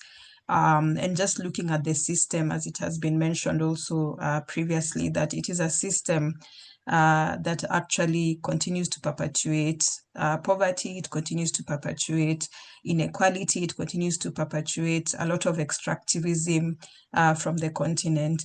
And the system itself is actually by design. And it has been shown, and it was also argued during the financing for development process, that is a system that is not fit for purpose. And this is the system in which the G20 is operating in. And so I also agree with DPROS in the sense that the system itself cannot continue to drive our critical minerals agenda, because it will just replicate the issues that we are seeing. And just to pick up from the previous speaker, in terms of the debt crisis, which is a crisis that now is being seen to be very critical for the continent. And the data that we have is that at the moment, the debt crisis is at 1.2 trillion, which is almost 60% of the region's total public debt stock. And then African countries paid a historic 89.4 billion in terms of debt service. So this, of course, comes at a cost to the citizens in terms of critical goods and services such as healthcare and infrastructure. And this was mentioned earlier by Tanya.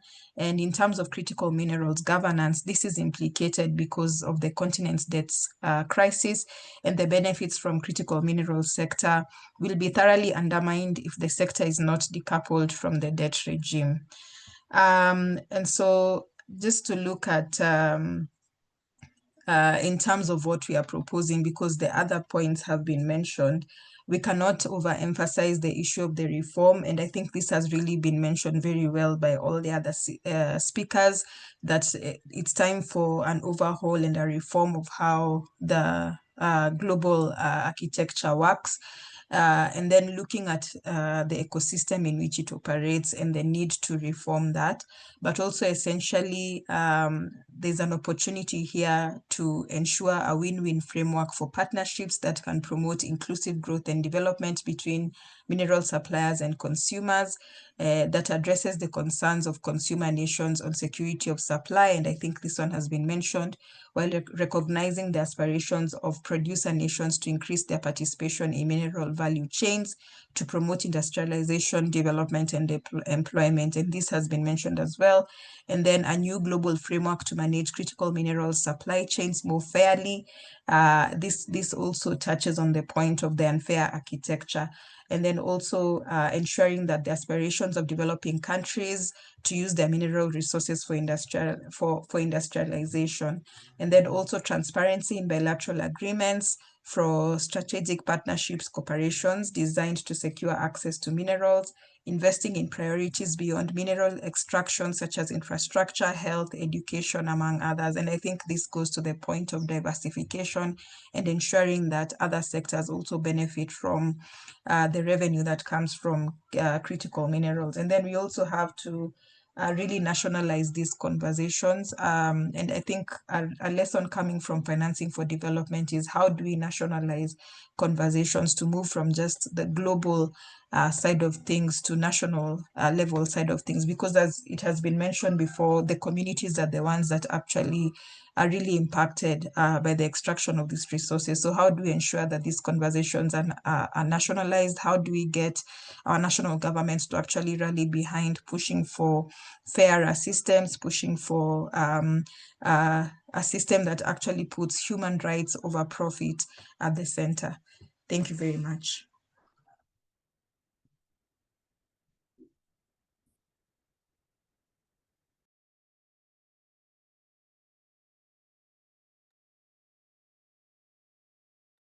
Thank you so much, Diana. Sorry for the tech issue. Thank you, that was very insightful. For the sake of time, I'm not going to summarize again. Can I please call on our last speaker, last but not least, Sabelo Nguni, the National Coordinator of Mining Affected Communities United in Action, also known as MACUA. Thank you, Sabelo.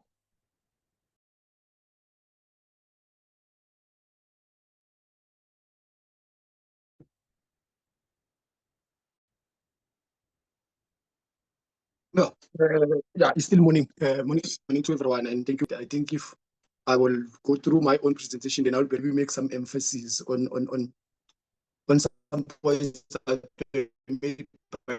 sorry, Sabelo. Sabelo, sorry, I think can we maybe turn video off for the sake of signal? Sabelo? How is my audio now? Much better. Yes, audible. Thank you so much. Oh, all right. Oh, thanks. Yes, apologies. Yeah, a network is one of some of those things that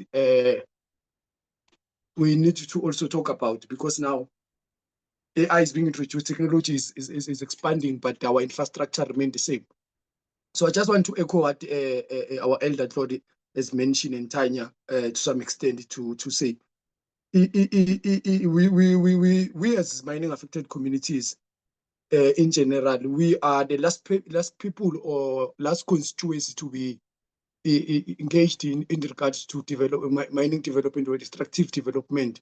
When it comes to mining, we find ourselves painted as anti-developmental whenever we want to stand up for our environmental degradation that is happening because of mining. For the previous 100 years, mining hasn't brought anything to us as Africa but destruction.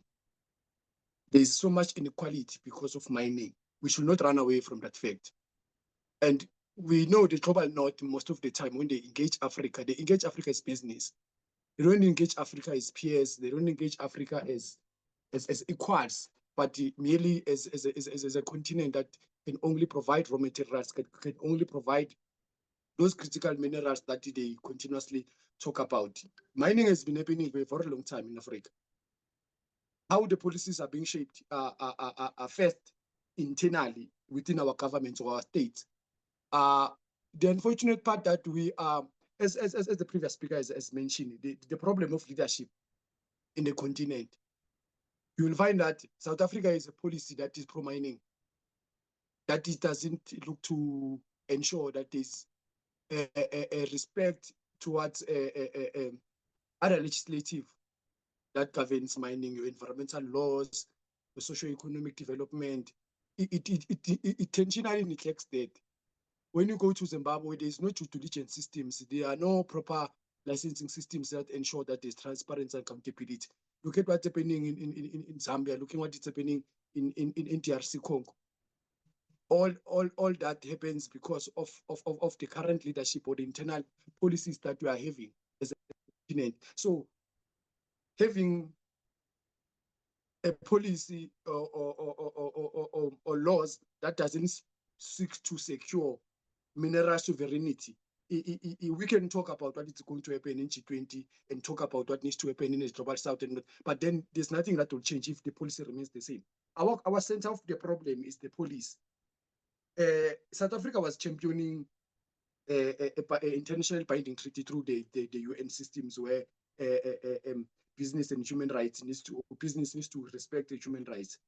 So when you listen to the topics that are discussed within the G20, that policy or that internationally binding treaty is not being mentioned.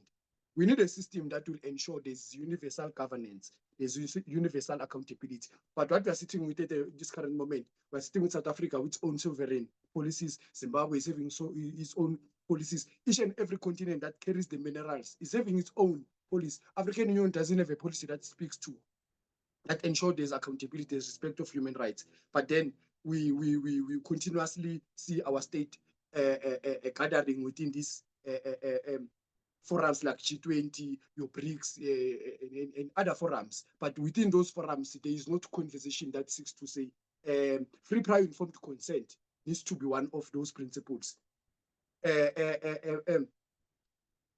Mechanisms to address historical disadvantages that we encounter as mining affected communities is not being discussed.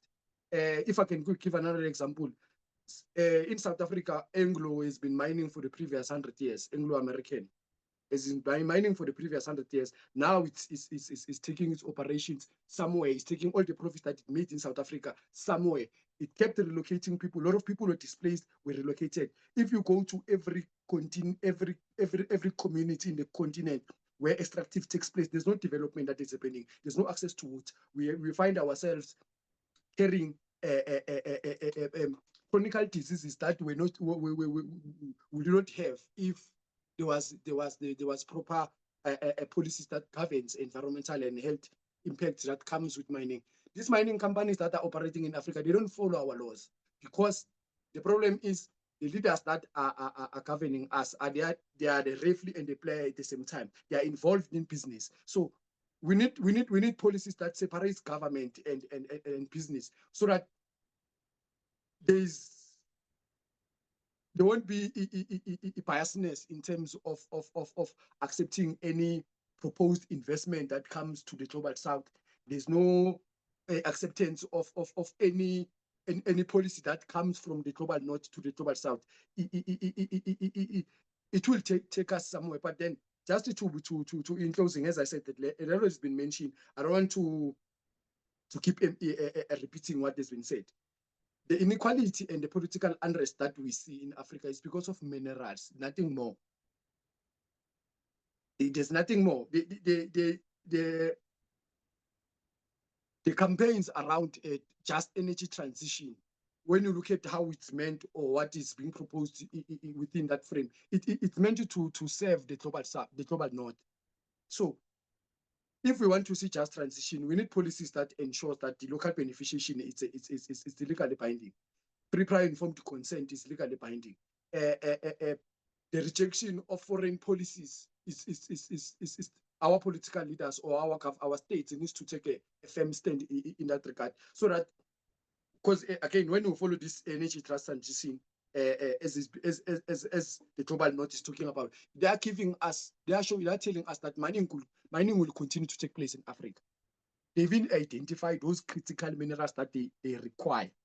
So it put us as a continent in an advantage position to be firm as to what do we need to see, what is happening on the ground. But because one thing we should know, each and every time when we want to take a stand or want to be critical around a resource, natural resource or mineral sovereignty, you will find, as the elder Tode has mentioned, that our leaders that seeks to ensure that our minerals are within this sector are being assassinated. Tomorrow is October 2022. In case in KwaZulu-Natal in South Africa, Mamfikile was made at for opposing a mining expansion.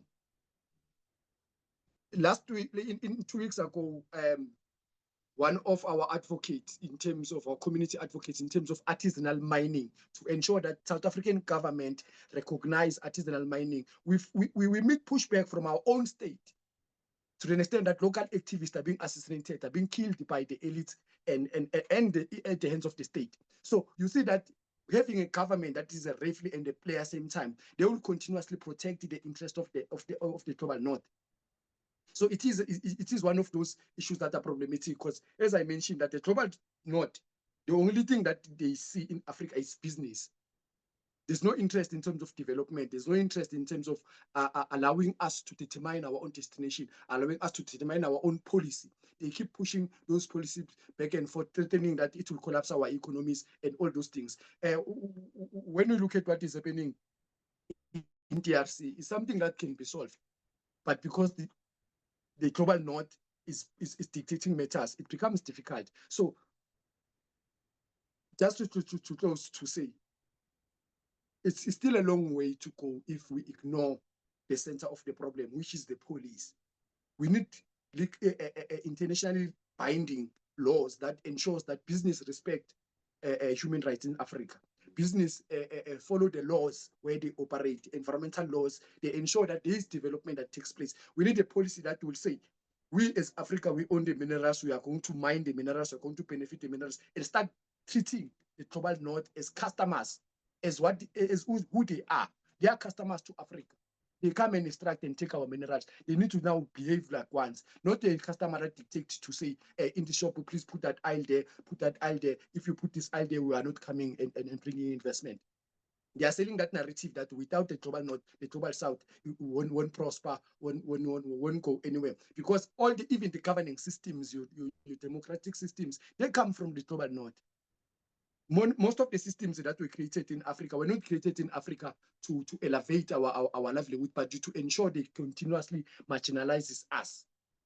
Look at the history of South Africa in terms of apartheid and colonialism. They'll tell you, they will emphasize what I'm saying, to say most of the laws we created to ensure that we don't find ourselves having a voice. If you have a voice in this current political dispensation, you are killed. So G20 needs to ensure that it puts Africa first more than anything else. And for me, and for us as a movement, we don't see G20 as a forum that will usher in transformation. But because it is a forum where it is an informal forum otherwise. There's United Nations, there's African Union. Those forums, they don't discuss these matters. But you have an informal a forum like a G20 that's meant to discuss development. It won't happen. Thanks, Chair. Thank you, Sabelo. Thank you so much. Thank you for that rich input. And for the sake of time, I will speed us along. Thank you. That's all our speakers. Thank you for the excellent inputs. I think we've really set the scene for a considered historical, looking backwards and future looking. I really appreciate the multiple angles our speakers have brought to the discussion, which is sometimes held in a bit of a flattened ahistorical vacuum, which doesn't serve us at all. Just to round up very quickly, I want to just note that it's very interesting and not surprising that all our speakers highlighted the issue of the underlying power structures governing critical minerals governance in reality, but also governing this discussion. And any discussion, whether it be what we're discussing today, the discussion in the G20 forum, or any discussion in any multilateral forum, that doesn't speak to those, doesn't acknowledge and speak to addressing those underlying power structures and the hegemonic status quos that have produced and continue to reproduce the vast inequalities we see between the global north and south. Those, yeah, we don't hold much stock in anything coming out of such discussions which don't acknowledge this asymmetry of power. I also want to just say that I want to highlight it really encapsulated for me what Depro said about we don't just want discussion, well, acknowledging that I'm expanding on his metaphor about small enclaves. But for me, any discussion that what about the asymmetries of power and the problematic structures that all our speakers raised, any discussion coming out of such a platform which nestled itself very comfortably in the status quo will basically at best be about making small enclaves bigger enclaves and not actually producing anything that speaks to what Africa's priorities are. So I want to just acknowledge that. And then I think so, first did housekeeping, but just to reiterate, before I take hand for the opening to the floor and speakers, please can people say their names and where they're from, or their organization, just very briefly before speaking. And I'll start it off with, I hope that we still have Ashraf Patel in the meeting, but I'll take a round of 3 questions, and you can either general questions to all speakers or specific questions to specific speakers. But the first question from the chat is from Ashraf Patel, which great presentation, thanks, about the AU and NEPAD's African Peer Review Mechanism, APRM. Do you think it needs an upgrade to include natural resource governance in the era of critical minerals contestation in Africa? There's a dire need for new tools of oversight mechanisms. So I'll take that as the first question.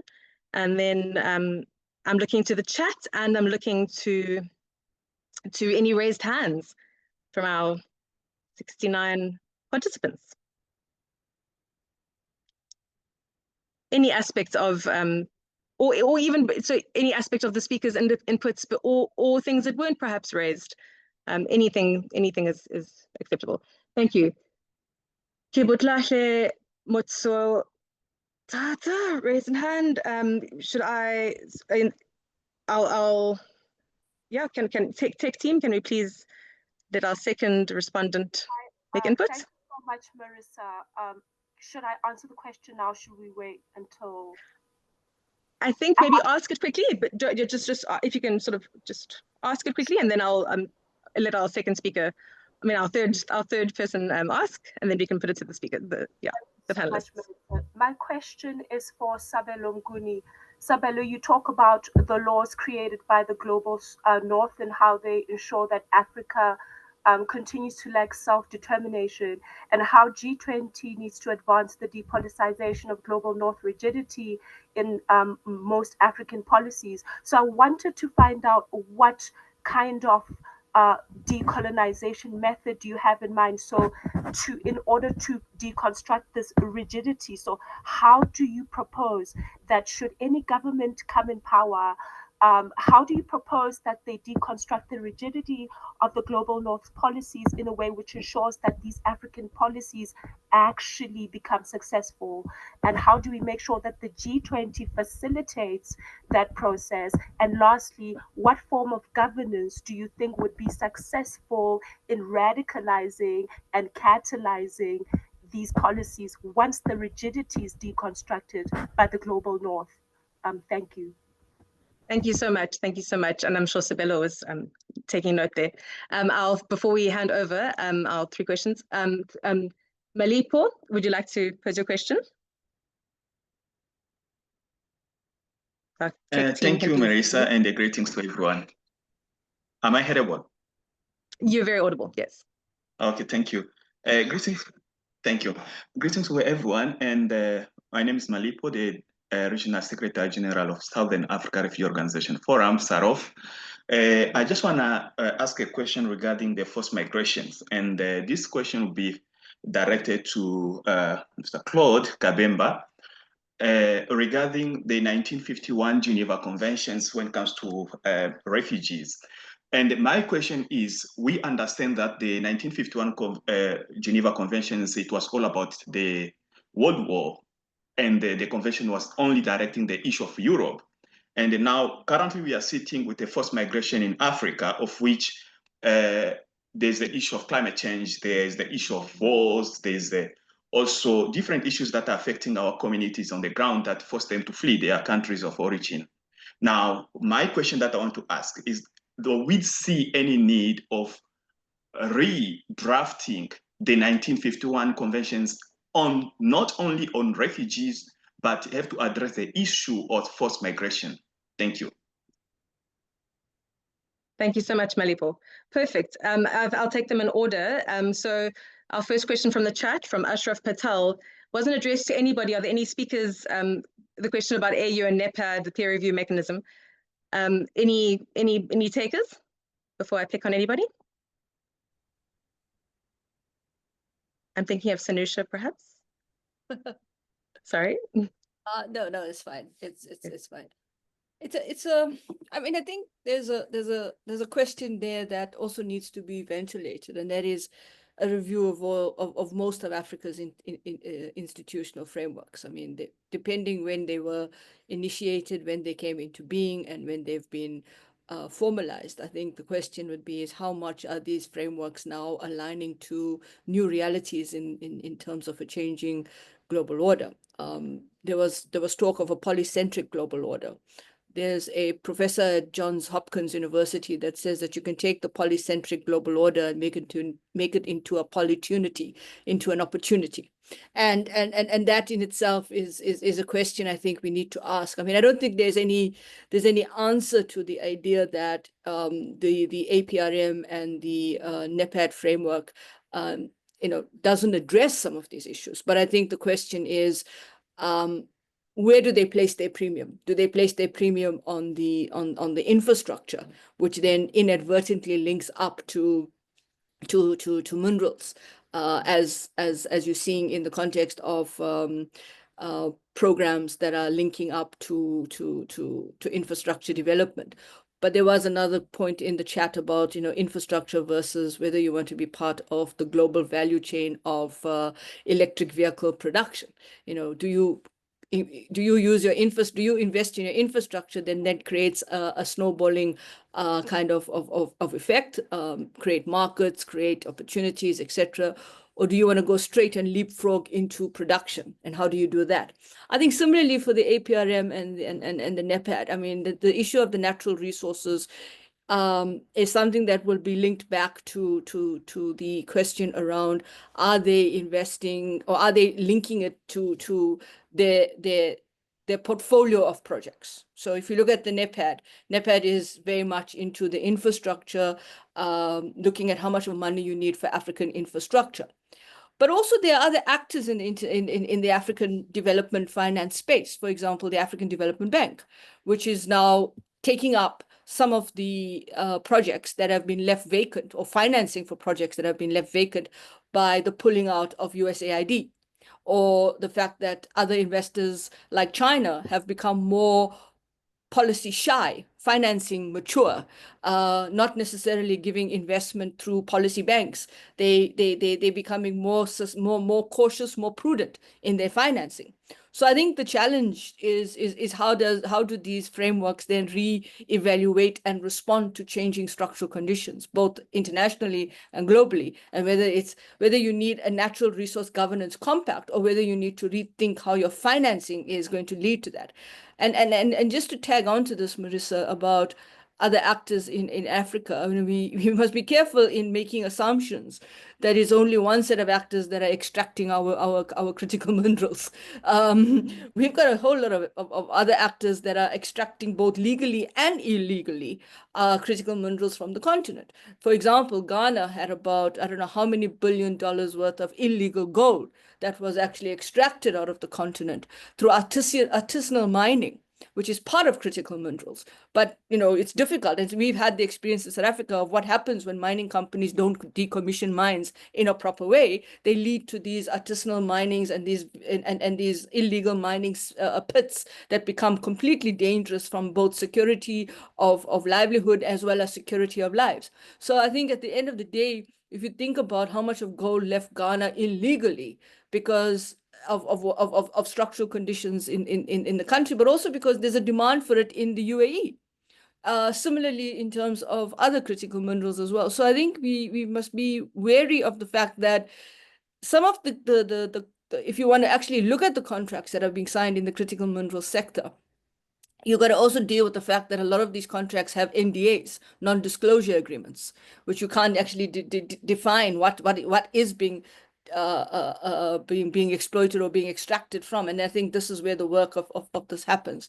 And then, of course, there was a last question, which I'll take the opportunity just to answer around the incentive question. You know, is there an incentive for the G20 countries to change the rules of the game?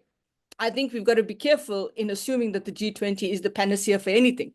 They are very complicated, complex set of competing interests, and to a large extent, I think if you look at the G20 countries and you look at the countries that are also changing their ODA component, their overseas development component, their GNP. I mean, countries like Britain has now decided that they're going to spend that money internally for their own development, for their own whatever financing. So we've got to be careful in saying that there needs to be incentivization. I think the opportunity is that Africa has got the seat at the table, whether you like the way it's got the seat or whether you think that is the best representative nature of the seat, but it's there at the G20 and it needs to utilize that more productively, pragmatically, and with agency.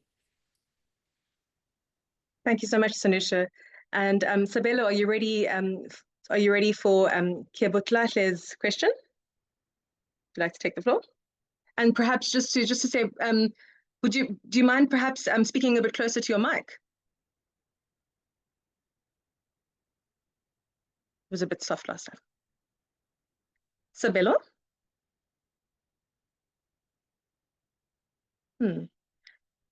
Well, we'll come back to this. I think we might have lost Sabelo, but we'll come back. And then the third question was from Malipo, specifically for Dr. Kabemba. Would you like to take the floor, Dr. Kabemba? About refugees and migrants. Yes, thank you. But before I do that, let me take the opportunity to speak a little bit to the question of NEPAD by Ashraf. I think it's an important one when you want to look at the African institutions that are being set up to really redress the problem of development that we have. But Ashraf will know better than anybody that we have the African mining vision. That is the vision adopted by African states to guide the resource governance on the continent. And we also have the green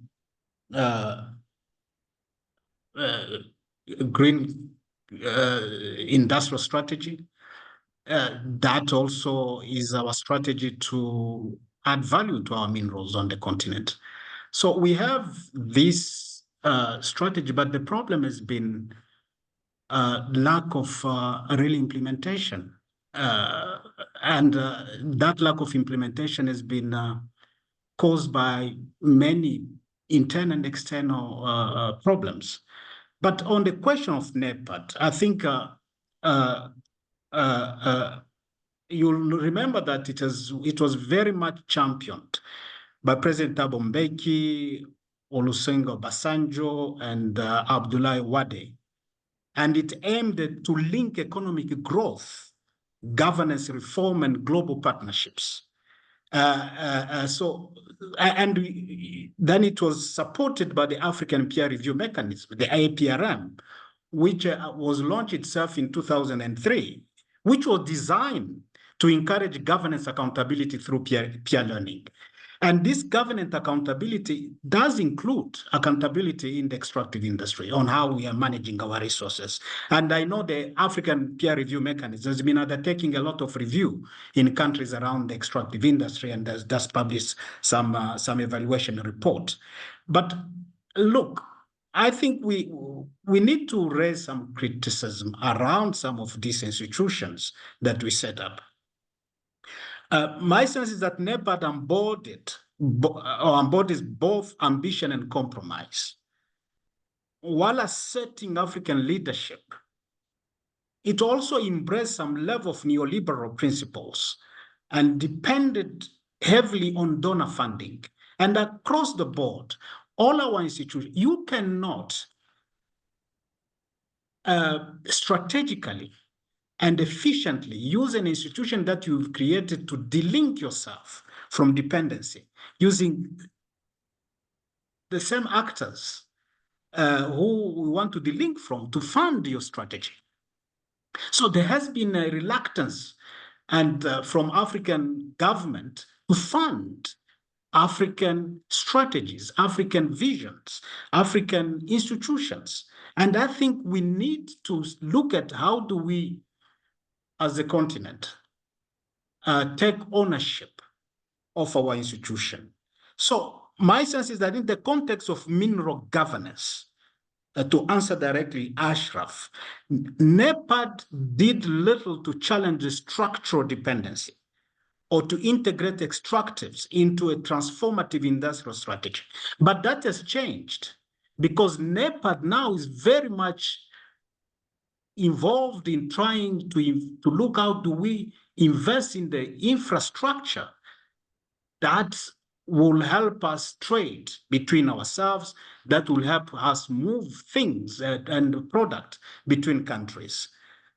But I think it's an important institution, but I think we need to really make it African and ensure that we fund such institutions.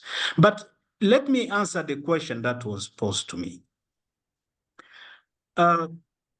Look, my sense is that there have been a lot of critiques of the 1951 Convention. And specifically its relevance to Africa and a lot of the conflicts that are happening in Africa and the displacement that we are seeing. Yes, it was drafted in post-war too. And I think you remember that the war was, it has to resolve a number of problems, but it does not deal explicitly, I think, with the issue of large-scale internal displacement, which can be driven by war or climate change, or climate-driven migration, I want to say, or mixed with war zones, like we are seeing in the DRC, we are seeing in Sudan. I think the fact that the African context feature protracted wars, large-scale internal displacement, might, if it has to be taken into account in the convention, my take is that a redraft could update the scope, I think, and the definition, and in the process, enhance mechanisms for regional cooperation, for responsibility sharing, and for how do we integrate displacement realities into our internal policies. So I think even at the regional level, our regs, because remember, just you take even the economic crisis that displaced so many people from their countries. You take the case of some countries in Africa that citizens have just simply left, not because of war, because of economic crisis. How do we start to domesticate some of the convention of the 1951 convention, which can be redrafted, as I argued, in our regional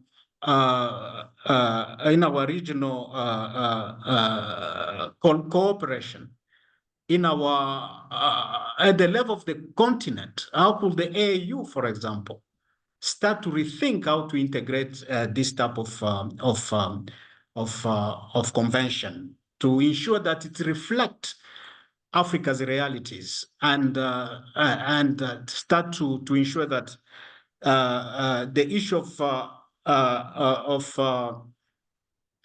of forced displacement is seriously taken care of. Look, when you look at some of the people displaced from some of these wars, are the most neglected people in the world, just in terms of the condition within which they live. You take the crisis in the Congo, in the east of Congo, where you find that 1 million, 2 million people have just been displaced, and there is no support whatsoever. You find really girls, mothers giving birth in a situation of where rain is coming, in a situation of serious hygiene problems. But my sense is that it's something beyond just redrafting that convention. I think it's something that the African continent, at the African Union level, will take up as a priority to deal with some of the serious threats citizens on the continent are facing. I'll leave it there, but I think it was a difficult question, but I hope I got to give some answers. Thank you. Thank you so much, Dr. Kabemba. Thank you. I'll be speeding up for the sake of time. So just quickly before I take the Ambassador Mpaltwe, thank you. I see your hand. Before I take and Zanele Matibola, I will take the second round now. But before I do, let me quickly. We lost connections. Sabelo gives us apologies. He lost connection, and we're going to go back to that question. But can I? Sorry, I did not. I don't think my summary can do it justice. Kebutlahle, can you please quickly summarize your question for Sabelo, so he's ready to answer when you summarize. Sure. Thanks. Thank you, Mara. Thank you so much, Marissa. And I'm sorry you lost your connection, Sabelo. My question was on the laws created by the Global North. Sabelo mentioned that these laws ensure that Africa continues to lack self-determination, especially in the contemporary. And Sabelo also mentions that the G20 then needs to advance a particular kind of depoliticization plan by the Global North in order for this rigidity in African policies to be deconstructed. And my question is, in the contemporary and given our contemporary realities, in what ways can we formulate a governance strategy that ensures that this deconstruction occurs? Furthermore, how can the G20 facilitate the rapidity and how can it catalyze whatever plan is then designed to deconstruct the rigid laws made by the Global North? I know it was mentioned somewhere in the panel that it's not just the Global North that has also orchestrated the stagnancy in the critical mineral resources sector. But we also have to consider the fact that the Global North is quite dominant. It continues to ensure all kinds of limitations and pressures, which ensure that there's a particular kind of rigidity which occurs, especially in the Global North, especially in post-independence nations. And we need to get to a point where we restructure a lot of these policies. So Sabelo, my question is, in what ways can we catalyze the decolonization of these policies? In what ways can we make sure that this decolonization is rapid and proactive while we're on the table, while we're with the G20? And how can we ensure that the G20 then facilitates progresses and programs which ensure the deconstruction of these policies in this lifetime? Thank you so much. Thank you so much for that summary. Sabelo, are you ready to take a bite? Yes. Am I audible? Yes, you're audible. Thank you. No, thanks. Thanks for the question. We exist in the global economy, where trading occurs within each and every country or every unions. So at this moment in time, we, as I mentioned earlier on, South Africa was championing, the South African state was championing in the UN platform, an internationally binding treaty that looks to ensure where business occurs is a respect to human rights. So within the G20, there are states that are for that policy, and there are those who are not for the policy, especially the global north. So the G20 can influence or push those states that are not for the internationally binding treaty to start exploring and seeing when do they find themselves agreeing with that particular policy. An international binding policy will assist all the countries that are involved in extractive industry, and even where extractive industry doesn't occur. Remember, exploitation doesn't only occur within mining sector, but it does also occur in other industries that are through industrialization. When it comes to processing, there is also some exploitation that happens within the communities, within the employees, to an extent within the GDPs of those countries. Then you will find that a certain state doesn't have mechanisms of holding or ensuring they pursue that particular company or that multinational company that was operating in their vicinity. Then they find themselves going scot-free without any reparations. This is the current situation that we're having because of the vacuum of such a law that can be internationally binding and cover everyone. The same internationally binding principle needs to ensure that it includes the principles of free, prior, informed consent. So the states that are within the G20, they should influence those states to start participating within that platform of negotiations. Because now having also with that binding treaty, international binding treaty, it will influence each and every country's local policies. Remember, each country carries its own sovereignty. So for the respect of that sovereignty, we need the local policies to ensure that they are parallel to the international policy. Other than that, for us as a movement, we will continuously see this divide where Nigeria is moving alone, Latin American countries are moving alone, South Africa is moving alone. There's no cohesion, there's no where we meet because we retain our sovereignty, and those sovereignty limit us in terms of having that internationally binding law that will cover everyone. So the G20 space can assist in terms of influencing that particular space, because other than that, we exist in the a global economy that is not separate from each other, but it needs each other. We need the global north need the global south. So where do we meet? We need to have one law that will ensure that everyone complies to it, because now if something happens in Zimbabwe, UK can't do anything because of that jurisdiction. There's no jurisdiction that we can utilize and ensure that we explore. No, thank you, Marissa. Thank you so much. I was able. It sounds so to me. And sorry, just to take the liberty, Ambassador Mphahlwa, before I start the next round of questions with yourself, and there's a heart confirming, Sabelo, your question was your answer covered the question. But can I quickly just bring in, just back to the first round, to Malipo's question, was posed to Dr. Kabemba. Can I please bring in Deprose Mucheno just for a bite on that? Thanks so much, Deprose. Okay, thanks. On the question of refugees, which was asked of the Geneva Refugee Convention of 1951, I think it's a seminal question, because what it does is that it raises the limits of international law, but also the opportunity to provide leadership in reforming international law, updating it to meet the moment. 1951 Refugee Convention and its protocol of 1967 was for a long time, and even today, a major cornerstone of the treaty that defines refugees, outlines legal protection rights, as well as responsibilities. And one of its key principles is the principle of non-refoulement, which is the prohibition of returning refugees to a country where they face persecution. And we see a lot of relaxation by member states signatories to this convention in cooperating with elite partners to send back refugees who face persecution. So before reforming the current legislation to include what could be modern, I think the principles that safeguard the right to life of refugees needs to be protected. But there's been a more dynamic development in the displacement arena, and Claude Kabemba dealt with most of it.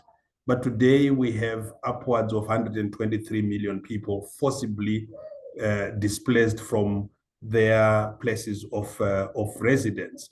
And this is not just refugees. This is internally displaced as a result of war, but trapped inside the countries. Africa today hosts over 45 million people internally displaced. Middle East, Asia, 48 million, and the rest of the world shares a smaller number of refugees that they host, or displaced people that they host, but they speak and shout the most about hosting refugees, when in fact it is our continent that does that. So I only suggest that if we are to reform this, we should be very careful about losing the cornerstones of current international law on the protection of refugees. Maybe an opportunity that exists is to start thinking about how do you protect climate refugees, because there's been a lot of movement. In 2022 alone, 32 million people were forcibly displaced due to climate, either hunger or climate-related impacts, floods, storms, and so forth. And even here in Southern Africa, people are moving from Angola into Namibia precisely because of questions of hunger. People moving from the south of Madagascar into the north, upwards of 1 million in 2023 as a result of climate impacts. So there's, and in a number of these countries, these climate impacts are a result of global warming, and Africa's contribution to global warming is minimal, which means this is again a call for global action to deal with the question of rising numbers of climate refugees. And just briefly on the Sabelo question about decolonizing, I think there are a range of things G20 can do, especially the progressive countries in this bloc. First, the question of bringing investment that has quality and capital projects that protect people. I think that's an important part. A principle could be fair and inclusive investment principles. Imagine all G20-backed projects creating local jobs, respecting community rights, including women and youth, and ensuring fair wages and human rights across the supply chain. Imagine an investment protocol by G20 which emphasizes safer and fair financing, where we use loan clauses that protect countries during crisis and expand local currency lending to reduce debt risks. Imagine a G20 framework that has transparency in blended finance, which brings public and private investors to disclose fees and subsidies, results, and real ownership to prevent corruption and illicit financing. Imagine a G20 framework that ends the unfair risk ratings. The G20 should make credit agencies and banks fixed assets or biased Africa risk rating that make borrowing even more expensive than it should be. So the question of de-risking not just investment projects, but the African continent as a whole. I mean, there has been all kinds of developments in the US since President Trump took over. I have not seen a slew of credit rating agencies downgrading the investment climate in the United States. There's been zero movement on that. But a small storm in Africa, the rating agencies come one after the other, downgrading to zero and risking country risk factors in a manner that actually creates a model where crisis points on the continent are sort of amplified, crisis points in the global north are rather normalized in the narrative. So decolonizing is not just a political act that is dramatic. It is following through these small things, technology transfer that brings factories, not just files. Things such as green patent pool, that G20 could create a shared pool of green and health technologies to lower cost of doing business. And that extends to climate technology access, knowledge to finance debts, and so forth. So I think there's a lot that could be said in decolonizing, not just at the ideological level of grand slogans, but following through on these things of ensuring that critical minerals finance manufacturing, but without reproducing enclavity, and ensuring that technology is working for our people. I finally also on the technology question, as artificial intelligence increasingly become dominant and its artificial intelligence infrastructure develops, it will rely more and more on more cobalt, on more manganese, on more green hydrogen.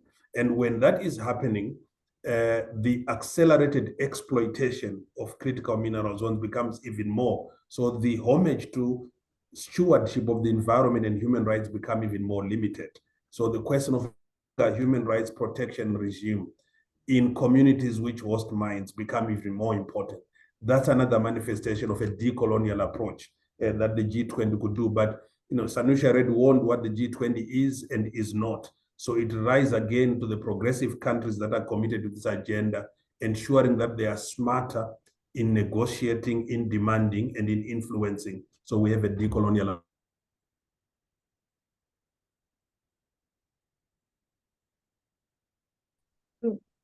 Thank you so much, Makoma. Thank you for that excellent input.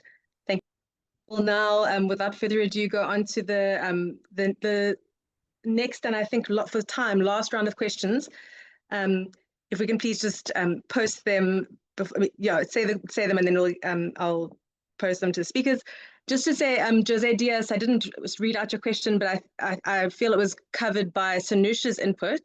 Please just state in the chat if you would still like it posed to the broader group. But then, so if Ambassador Mphalwa can please pose your question, and then I'll read out Zanele Matabula's question, and speakers will then answer. Ambassador Mphalwa.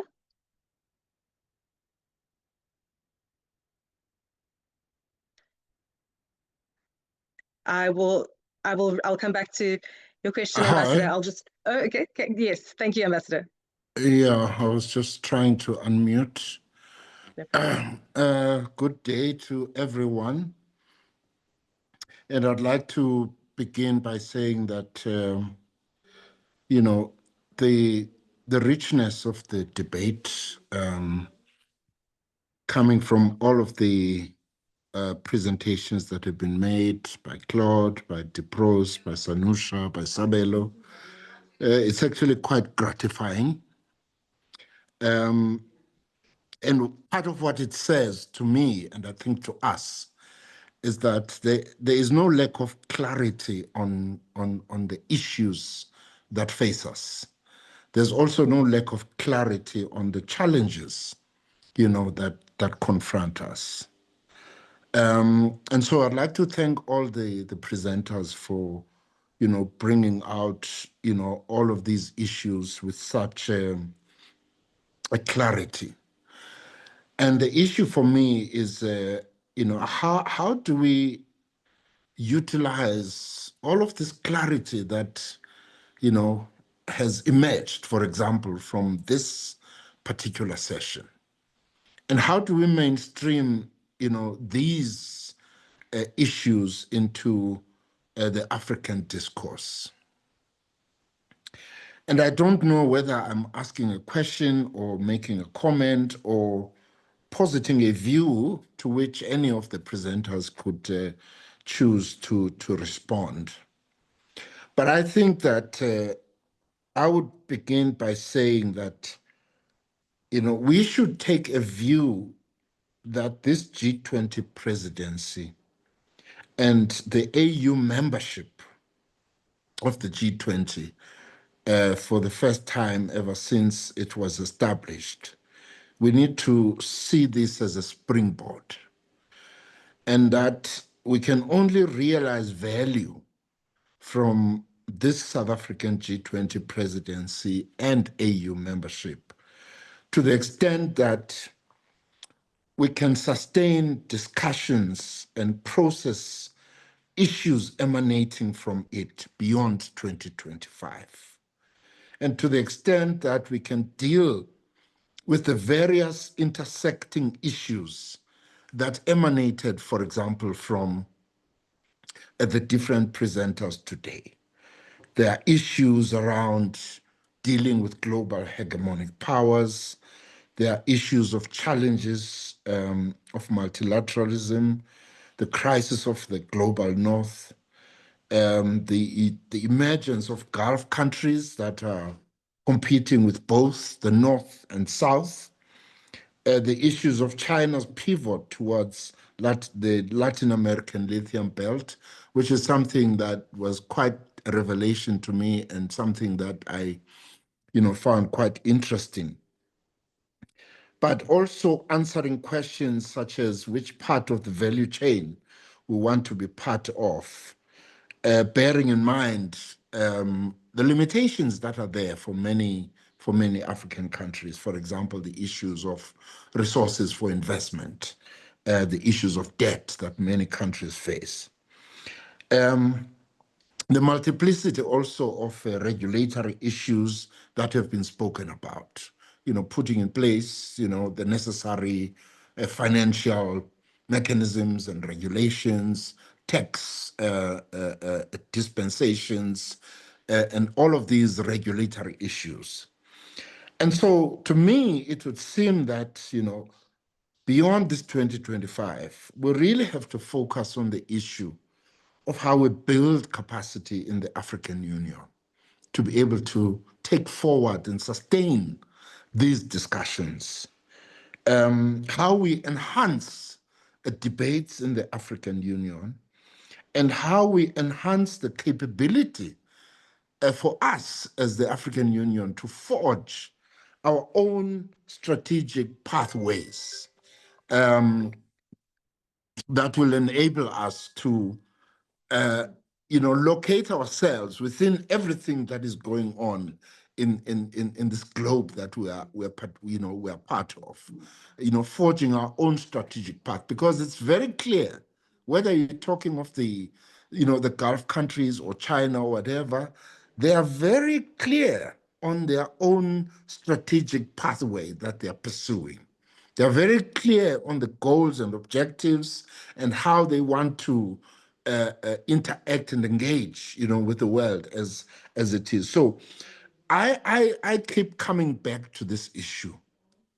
I think I raised it even in the previous G20 session that we had, that true value will really come from our ability to enhance a capacity within the African Union to be able to process all of these things. And the big question for me, given that the issue of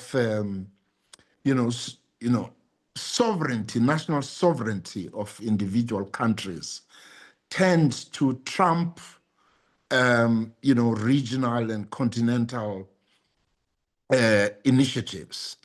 How do we promote continentalism within the African Union?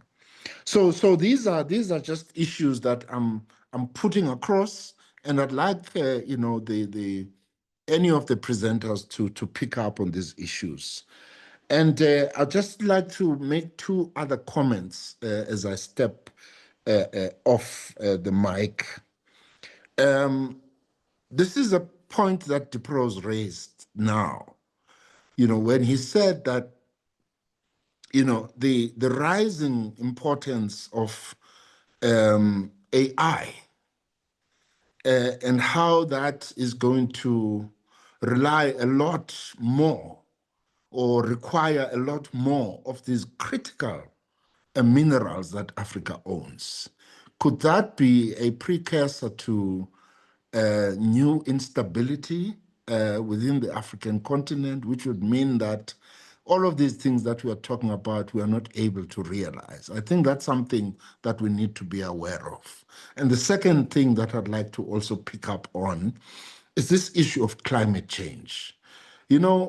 Understanding our own conflicts within the African continent in the context of climate change, I think it also becomes a very important part of the discourse that we need to have, so that we understand some of the conflicts that we have within our own continent as being a result of climate change. I once participated in a session in Rwanda, where a point was made that African militaries and security establishments, for example, need to,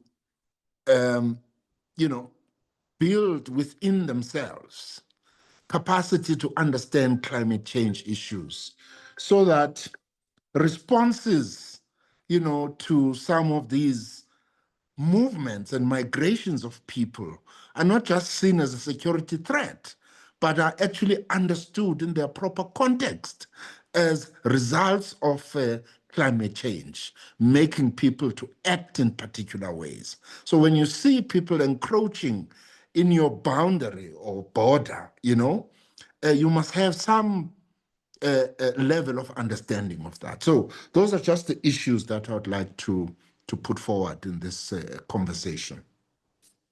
Thank you so much, Ambassador Mphofa. And then so before any speakers respond, I'm going to quickly read out 2 last questions in this round, which is the last round. So from Zanele Matabula in the chat, noting the different interests within the G20, how do the different tracks aim or plan to take this work forward beyond the G20 platform? What is to be done to ensure our interest as Africa is taken serious and really meaningfully supported? Then the last question from Anandi Susulu. Where does the SADC or AU organs come into effect pertaining to serious challenges or woes facing member states and GU usage? Thank you for sterling presentation.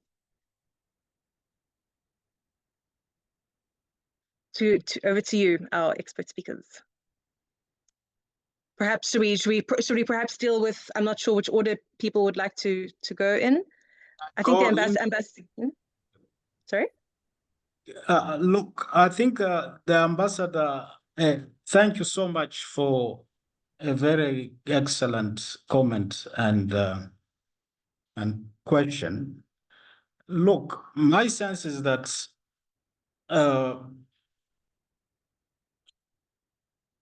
we need to agree that as a continent, individually, we cannot decolonize the global system. And we cannot even start individually to do that.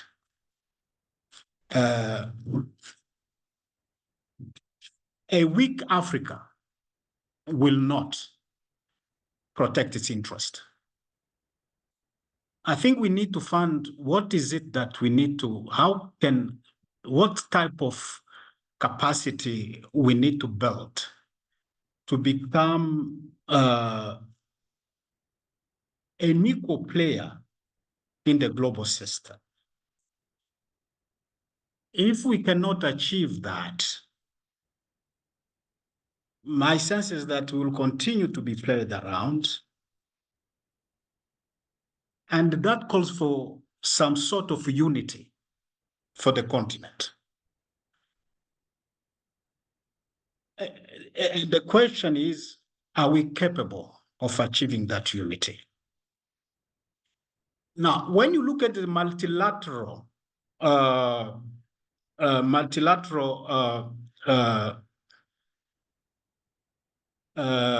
and bilateral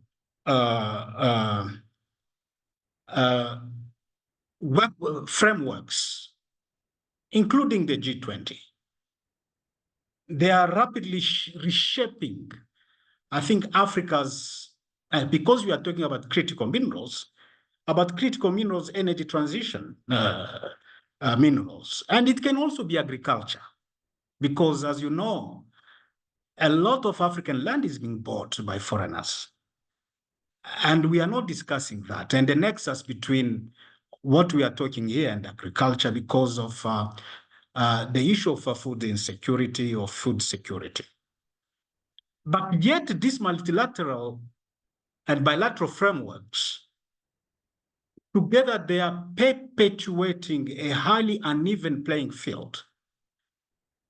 The global scramble for these minerals has become a contested geopolitical ecosystem where external actors often present themselves as Africa's saviors or partners, but very seldom they do advance Africa's industrial sovereignty, which is our vision through the African Mining Vision, which is the AU vision, but very few African countries have adopted the African Mining Vision.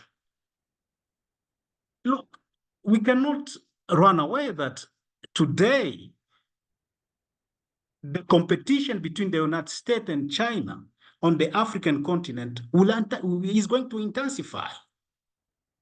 And the question of security is, how do we defend these critical minerals, which are so important for the dominance, for returning dominance by both China and the United States?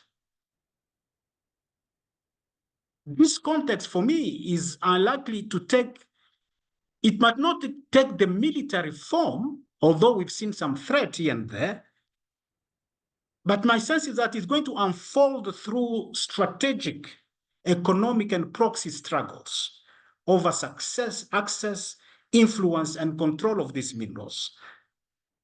And in fact, the DRC, which is the center of the African continent, considering its size and the abundance of resources that this country has, including water, land, stands at the front line of a new era of resource-based geopolitics. Now, is South Africa going to defend the competition around these resources that is happening in a weak state, a dysfunctional state as the Congo, within the G20? How is that defense going to take form? Which form and shape will that defense, South Africa and the African Union, going to defend the DRC when we know that to resolve the conflict in the DRC is now moved to Qatar as the major negotiator? It has moved to the United States. I think we need to interrogate our capacity to come together and unite and solve our problems. But let me maybe just say this one. I think for the continent, the central challenge is clear, is sovereignty. We must own this competition around our resources. And by instance, that by engaging the framework like the G20, FOCAC, and many more which are being created, the getaways, African states and regional bodies such as the ECOWAS, the SADC, the African Free Trade Continental Free Trade Agreement. My sense that we might want to harness, by working together, we can then stop this and confront this and protect this thing. But my sense is that there are areas that we need to invest in. One is education. AI is about investing in education, in knowledge, in innovation. When you look at the continent, very little is going into education. And we cannot at any stage think that we can compete without investing in education. But more importantly, also, that we need to fast track our innovation and technological innovation. They will not give us the technology that makes a difference. How do we invest our universities to ensure that they become competitive? And I think also we need to, the ambassador spoke about defense, looking at climate change. But I'm saying, how can we invest in defense to protect the African minerals? Because at some stage, when you decide to say nobody can access to them until we industrialize, my prediction is that it can take us to some level of conflict. But we don't have that ability to stop that. Ultimately, Africa's mineral future will be determined less, I think, by external actors than by domestic governance, institution strengths, and continental unity. And here, the AU, which is a part of the G20, needs to flex its muscles. And certainly agree with that financial independence, legal enforcement, and community community first, free, prior, and informed consent. How do we give power to people, to hold us as government to account, and to hold corporate to account, and to tell the foreigners, the mining companies and the other global powers that we have our people behind us? When you look at China, you look Indonesia, China, which is industrialized using its rare earth, Indonesia today using its zinc, but they also have support of their people, and they can stand into the global forum and push for their agenda, their country, the country agenda, and because the people are also behind. But the gap between elite and citizen on this continent create a fragile, bring fragility in our ability to withstand and negotiate in the global system. So my sense is that, Ambassador, unity, the African state, the capacity of the state to negotiate contract, the capacity of the state to understand the minerals that we have becomes important. Sometimes most of our governments, we don't know what we have, and we need to really invest in geology. We need really to invest in our legal and framework. And I think with that, I think we should be able to work together and engage, negotiate with other partners, which is important. We are part of the global system. We can't isolate ourselves. Thank you. Thank you so much, Dr. Kabemba. I wish we could pause time, literally, or buy ourselves more. I could listen to you all day. Thank you so much. Just quickly, I don't want to be undemocratic, but I know people have, it's a busy time of year. To our speakers, the last two questions were posed to the chat, Zanele's question and Anadi's questions. Any very quick responses off the top of anyone's head before I move to close? I can come in and thank you, try and respond. But first, I must acknowledge and pay tribute to the remarks that came from Ambassador Mpatra.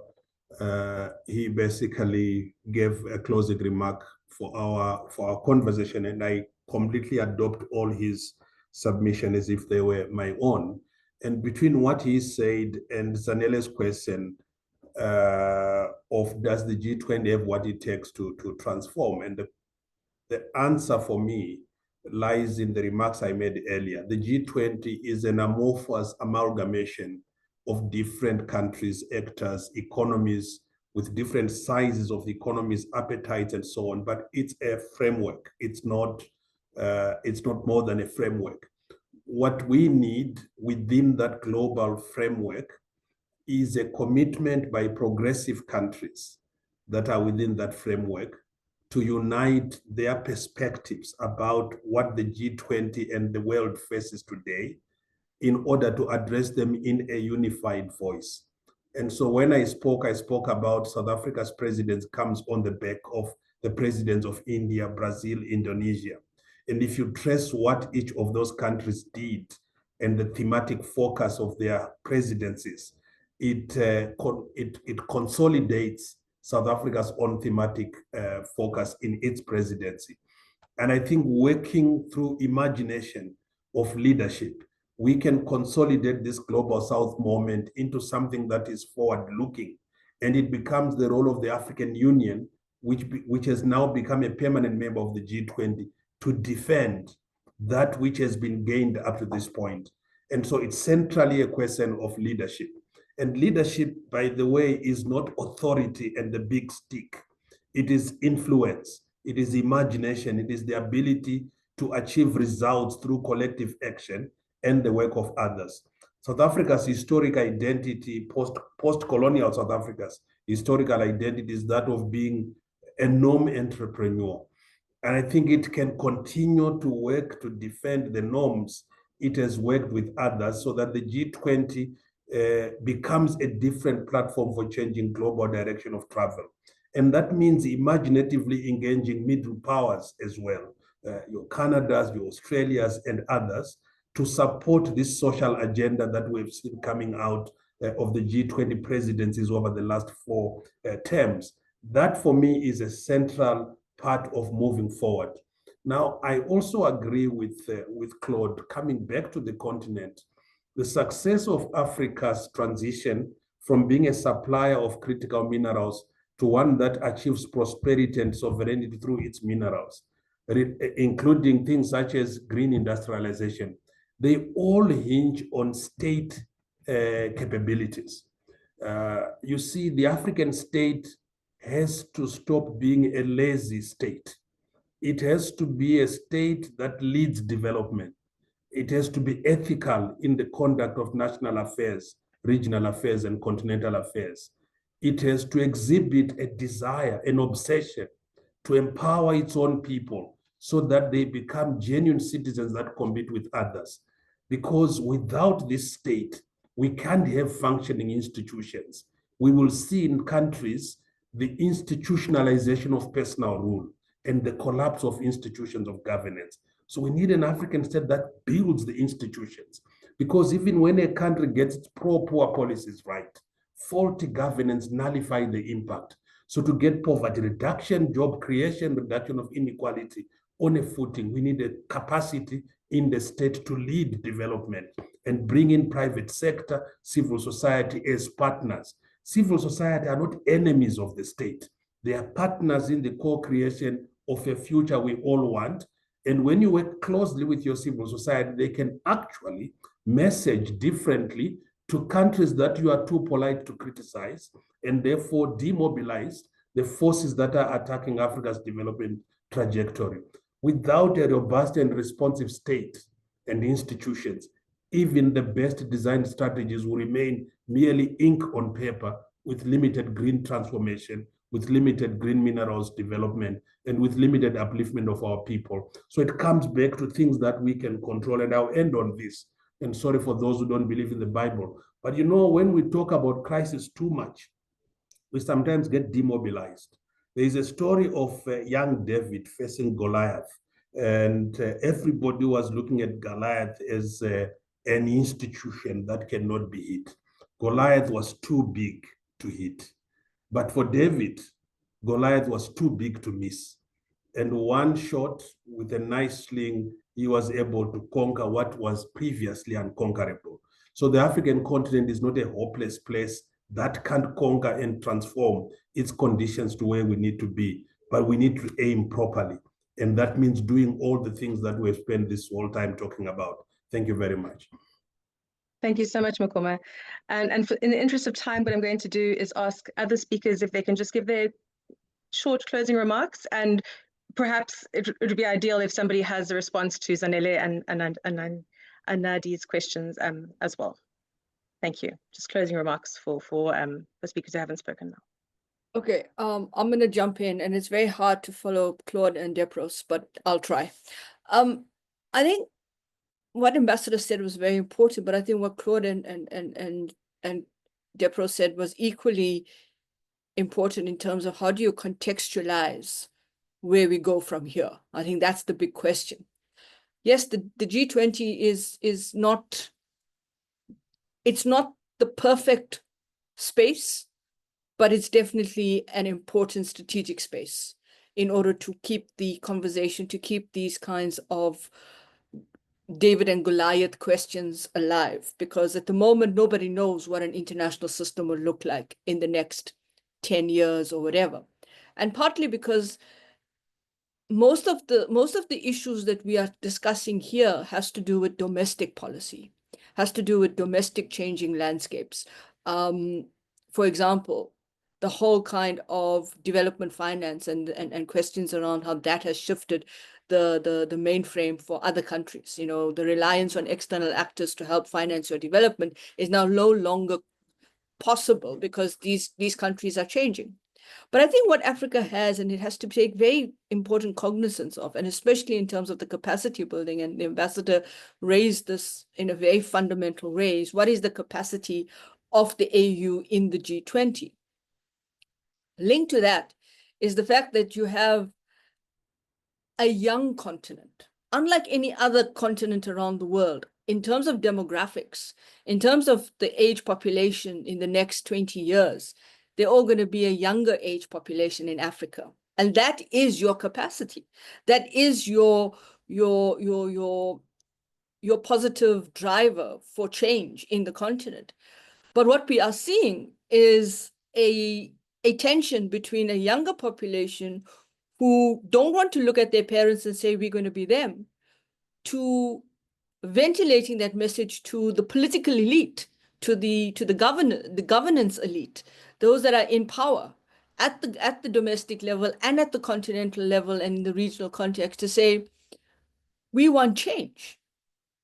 And we want this change now. So I think that is going to be a key driver in terms of how you're going to find this nexus between how Africa seeks to manifest a more engaging relationship in terms of this change that we're talking about at the global level and in the G20, and whether that could serve as a catalyst for influence, to how that links back to a kind of set of not just progressive countries in the G20, but progressive societies in Africa that's going to demand that change. And these are young people. And that progressiveness is going to be critical, because we've got evidence now to show this. Madagascar, Kenya, Morocco, and it's bubbling under in other countries. And if indeed people are looking towards military junctures as their reprieve from democratic processes, then we have a serious challenge. So the real conflict around not just critical minerals, but in terms of governance in Africa, is going to come from within Africa, not necessarily to protect the critical minerals, but to challenge the monopoly of power within the continent and who's controlling that power. And I think we've got the evidence that we've seen, and that is a nervous tick for every one of us, because it is that change that's not going to be about what the G20 is going to do for us, but rather it's going to be that momentum that is built from within. So that's the big question for me, in response to all of these questions around capability, capacities, and engagement on the G20, is that this role of young people who are no longer complacent, they're no longer willing to have their future mortgaged by elites, and these elites are now beginning to become panicky. So the more you start building up a debt reserve, whether it's with bilateral creditors, whether it is multilateral creditors, because, if you break down debt, you're going to see who owes what to whom. But the challenge is the political dimensions are changing rapidly, and I think they are going to change the political landscape. And that's going to be a big question for any country who now wants to take the G20 in their stride at the national level. But that's the bigger question for the African Union, is, are you bringing young people into the fold, into this process? Thank you. Thank you so much, Sanusha. Thank you so much. Just moving on to any other speakers who would like to give closing remarks. I would call on people. Yes, Marisa. Yes, Sabelo, thanks. Yeah, Sabelo. Yeah. Okay. No, thanks. Yeah, just to continue from where Sanusha left off, to say, we as young people generally, we don't have trust from our political leaders in general. You looking at all the examples that have been given in other countries, what's happening in Kenya, what's happening in Madagascar, what tend to happen in South Africa also. Because now, as I said earlier on, we are governed by revenue players at this moment in time. There is no intention to meaningfully engage communities in general. We are only being engaged through whenever there's election processes. We are not part of debating politics. We are not given an opportunity to within that space. It's worse when it comes to economic participation. Economically we are excluded, and there's that continuous appetite to continuously exclude us. So to maybe to borrow from what our elder Claude was saying in terms of educational investment, we are being deliberately closed off. Education is expensive in Africa, and the manner in which it's given to us, it doesn't seek to give us the skills to participate directly to the economies.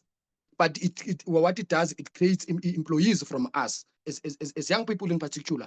So it's worse where as host communities in terms of participation within the mining sector. Our domestic states are not showing that particular interest. So what needs to happen, or what we are doing currently as a movement, as Maku, and we are determined to achieve that. We are advocating for the inclusion of free, prior, informed consent as within the mining sector in South Africa.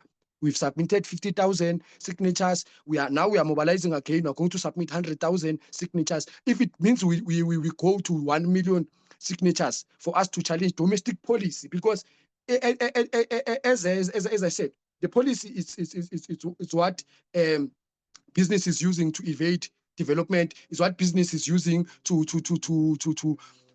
for financial illicit flow, is that a business is using to ensure that politically there's no growth within our states. They intentionally do that. So once we have a strong and structured policy, we can go towards development or growth as Africa. There's this other factor that, especially as a young activist, that sometimes I find it very difficult within the civil society space, is this division that was created by the Global North in terms of classifying us as Anglophones, Saxophones, all these phones. Even the language within Africa, it makes it difficult for us to find cohesion. There are countries where English is not a first language, so it becomes difficult for us to exchange knowledge, for us to assist, to support, or be in solidarity with what struggle is happening in Kenya, struggles that is happening in other parts of Africa. So that division also, it is something that is problematic that we need to work on to ensure that there is unity within Africa. Language is a barrier. It makes it difficult for unity to start manifesting. But nonetheless, policy change, it is something that is going to take us somewhere. And in that policy change, community inclusion in terms of development, participation, in everything in policy development, that's the start. Because you'll find that a company will come with a certain state department in our communities because of lack of proper education. We find ourselves not being able to understand the language that they are using, that economic, that financial language, that legislative language. It is in terms of educational development, it's so deep that the lack of proper education, the capitalist economy takes advantage of it. Even some of our leaders, they lack that particular capacity. Thanks, Maris. Thank you so much, Sabelo. Thank you so much. And I'm not sure. So otherwise, all our speakers have given their closing remarks. Diana, unfortunately, from Aphrodite had to leave, and Tanya of Kusatu also had a clashing appointment. Dr. Kabemba, your last input wasn't actually closing remarks. It was response to a question. So I don't want to be unfair. Would you like to make any closing remarks as the last speaker? I just want to say that Africa is not poor. We are so rich. We can even repay our debt, but we need to really control our resources and use them correctly. That, I think, my final point, it's about leadership and sovereignty. The money that we have on this continent is enough to power development. And sometimes you don't even want to go and borrow for money. But how do we mobilize it? How do we domestic resource mobilization that fight corruption, that fight illicit financial flows, evasion, and really, can we bring correct leadership in power? I think for me, that's the solution for this continent. That we have what it takes, more than what we need ourselves, but we are not using efficiently. Thank you so much. Thank you so much, Dr. Kabemba. And then without further ado, I'm going to hand over to my colleagues. May I just raise one point? Yes, Ambassador Mpaltra. Sure. It's really just because this issue has come up so strongly, especially in some of the recent remarks that were made, around the importance, of the young population of Africa. and as an answer to where the potential and capacity, of Africa rests. There's also been the issue of the gradual emergence of progressive societies led by the young generation. There's been the issue of the need to invest in education and knowledge and so on. All of these issues are issues that revolve around the young population. And so I'd like to make a suggestion to SALO that perhaps it considers some future session that fully explores this issue, because I think it's a critical issue for us to begin to grapple with, because it's all about how do we take this continent of ours forward? Where are the levers? Where are the capacities? And this issue has come up so clearly and so strongly. So I'm just making that as a suggestion for a future session that we could have. Thanks. Thank you so much, Ambassador. And I think that is well received by myself and colleagues listening, and will be taken forward hopefully soon. Now, without further ado, I'm just going to hand over to my colleague Samantha, who will be doing closing remarks. Thank you, everybody, though, from my side. It's been a great dialogue.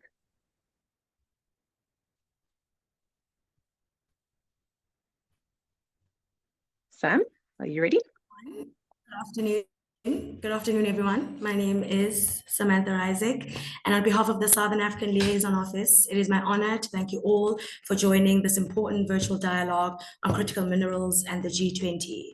We are especially grateful to our distinguished speakers for sharing their thoughtful perspectives, and to all participants from across Africa and beyond for contributing to such a rich and engaging discussion. Your insights have illuminated the need to move beyond the old extractive models that left much of our continent behind toward a new, fairer global minerals framework, one that truly delivers for Africa as well as for the planet. We would like to thank everyone who joined us today for sharing in this meaningful dialogue.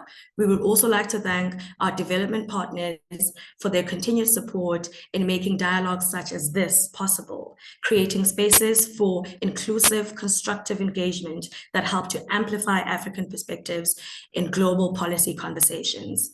Finally, a warm thank you to the SALO team for their coordination behind the scenes and for helping to facilitate a smooth and meaningful discussion today. As we conclude, let us take forward the key message that Africa's critical minerals must no longer be a story of extraction without transformation, but a foundation for fairness, sustainability, and shared prosperity. Thank you all once again for your time and your contributions, and we wish you a pleasant afternoon ahead. Thank you. Bye.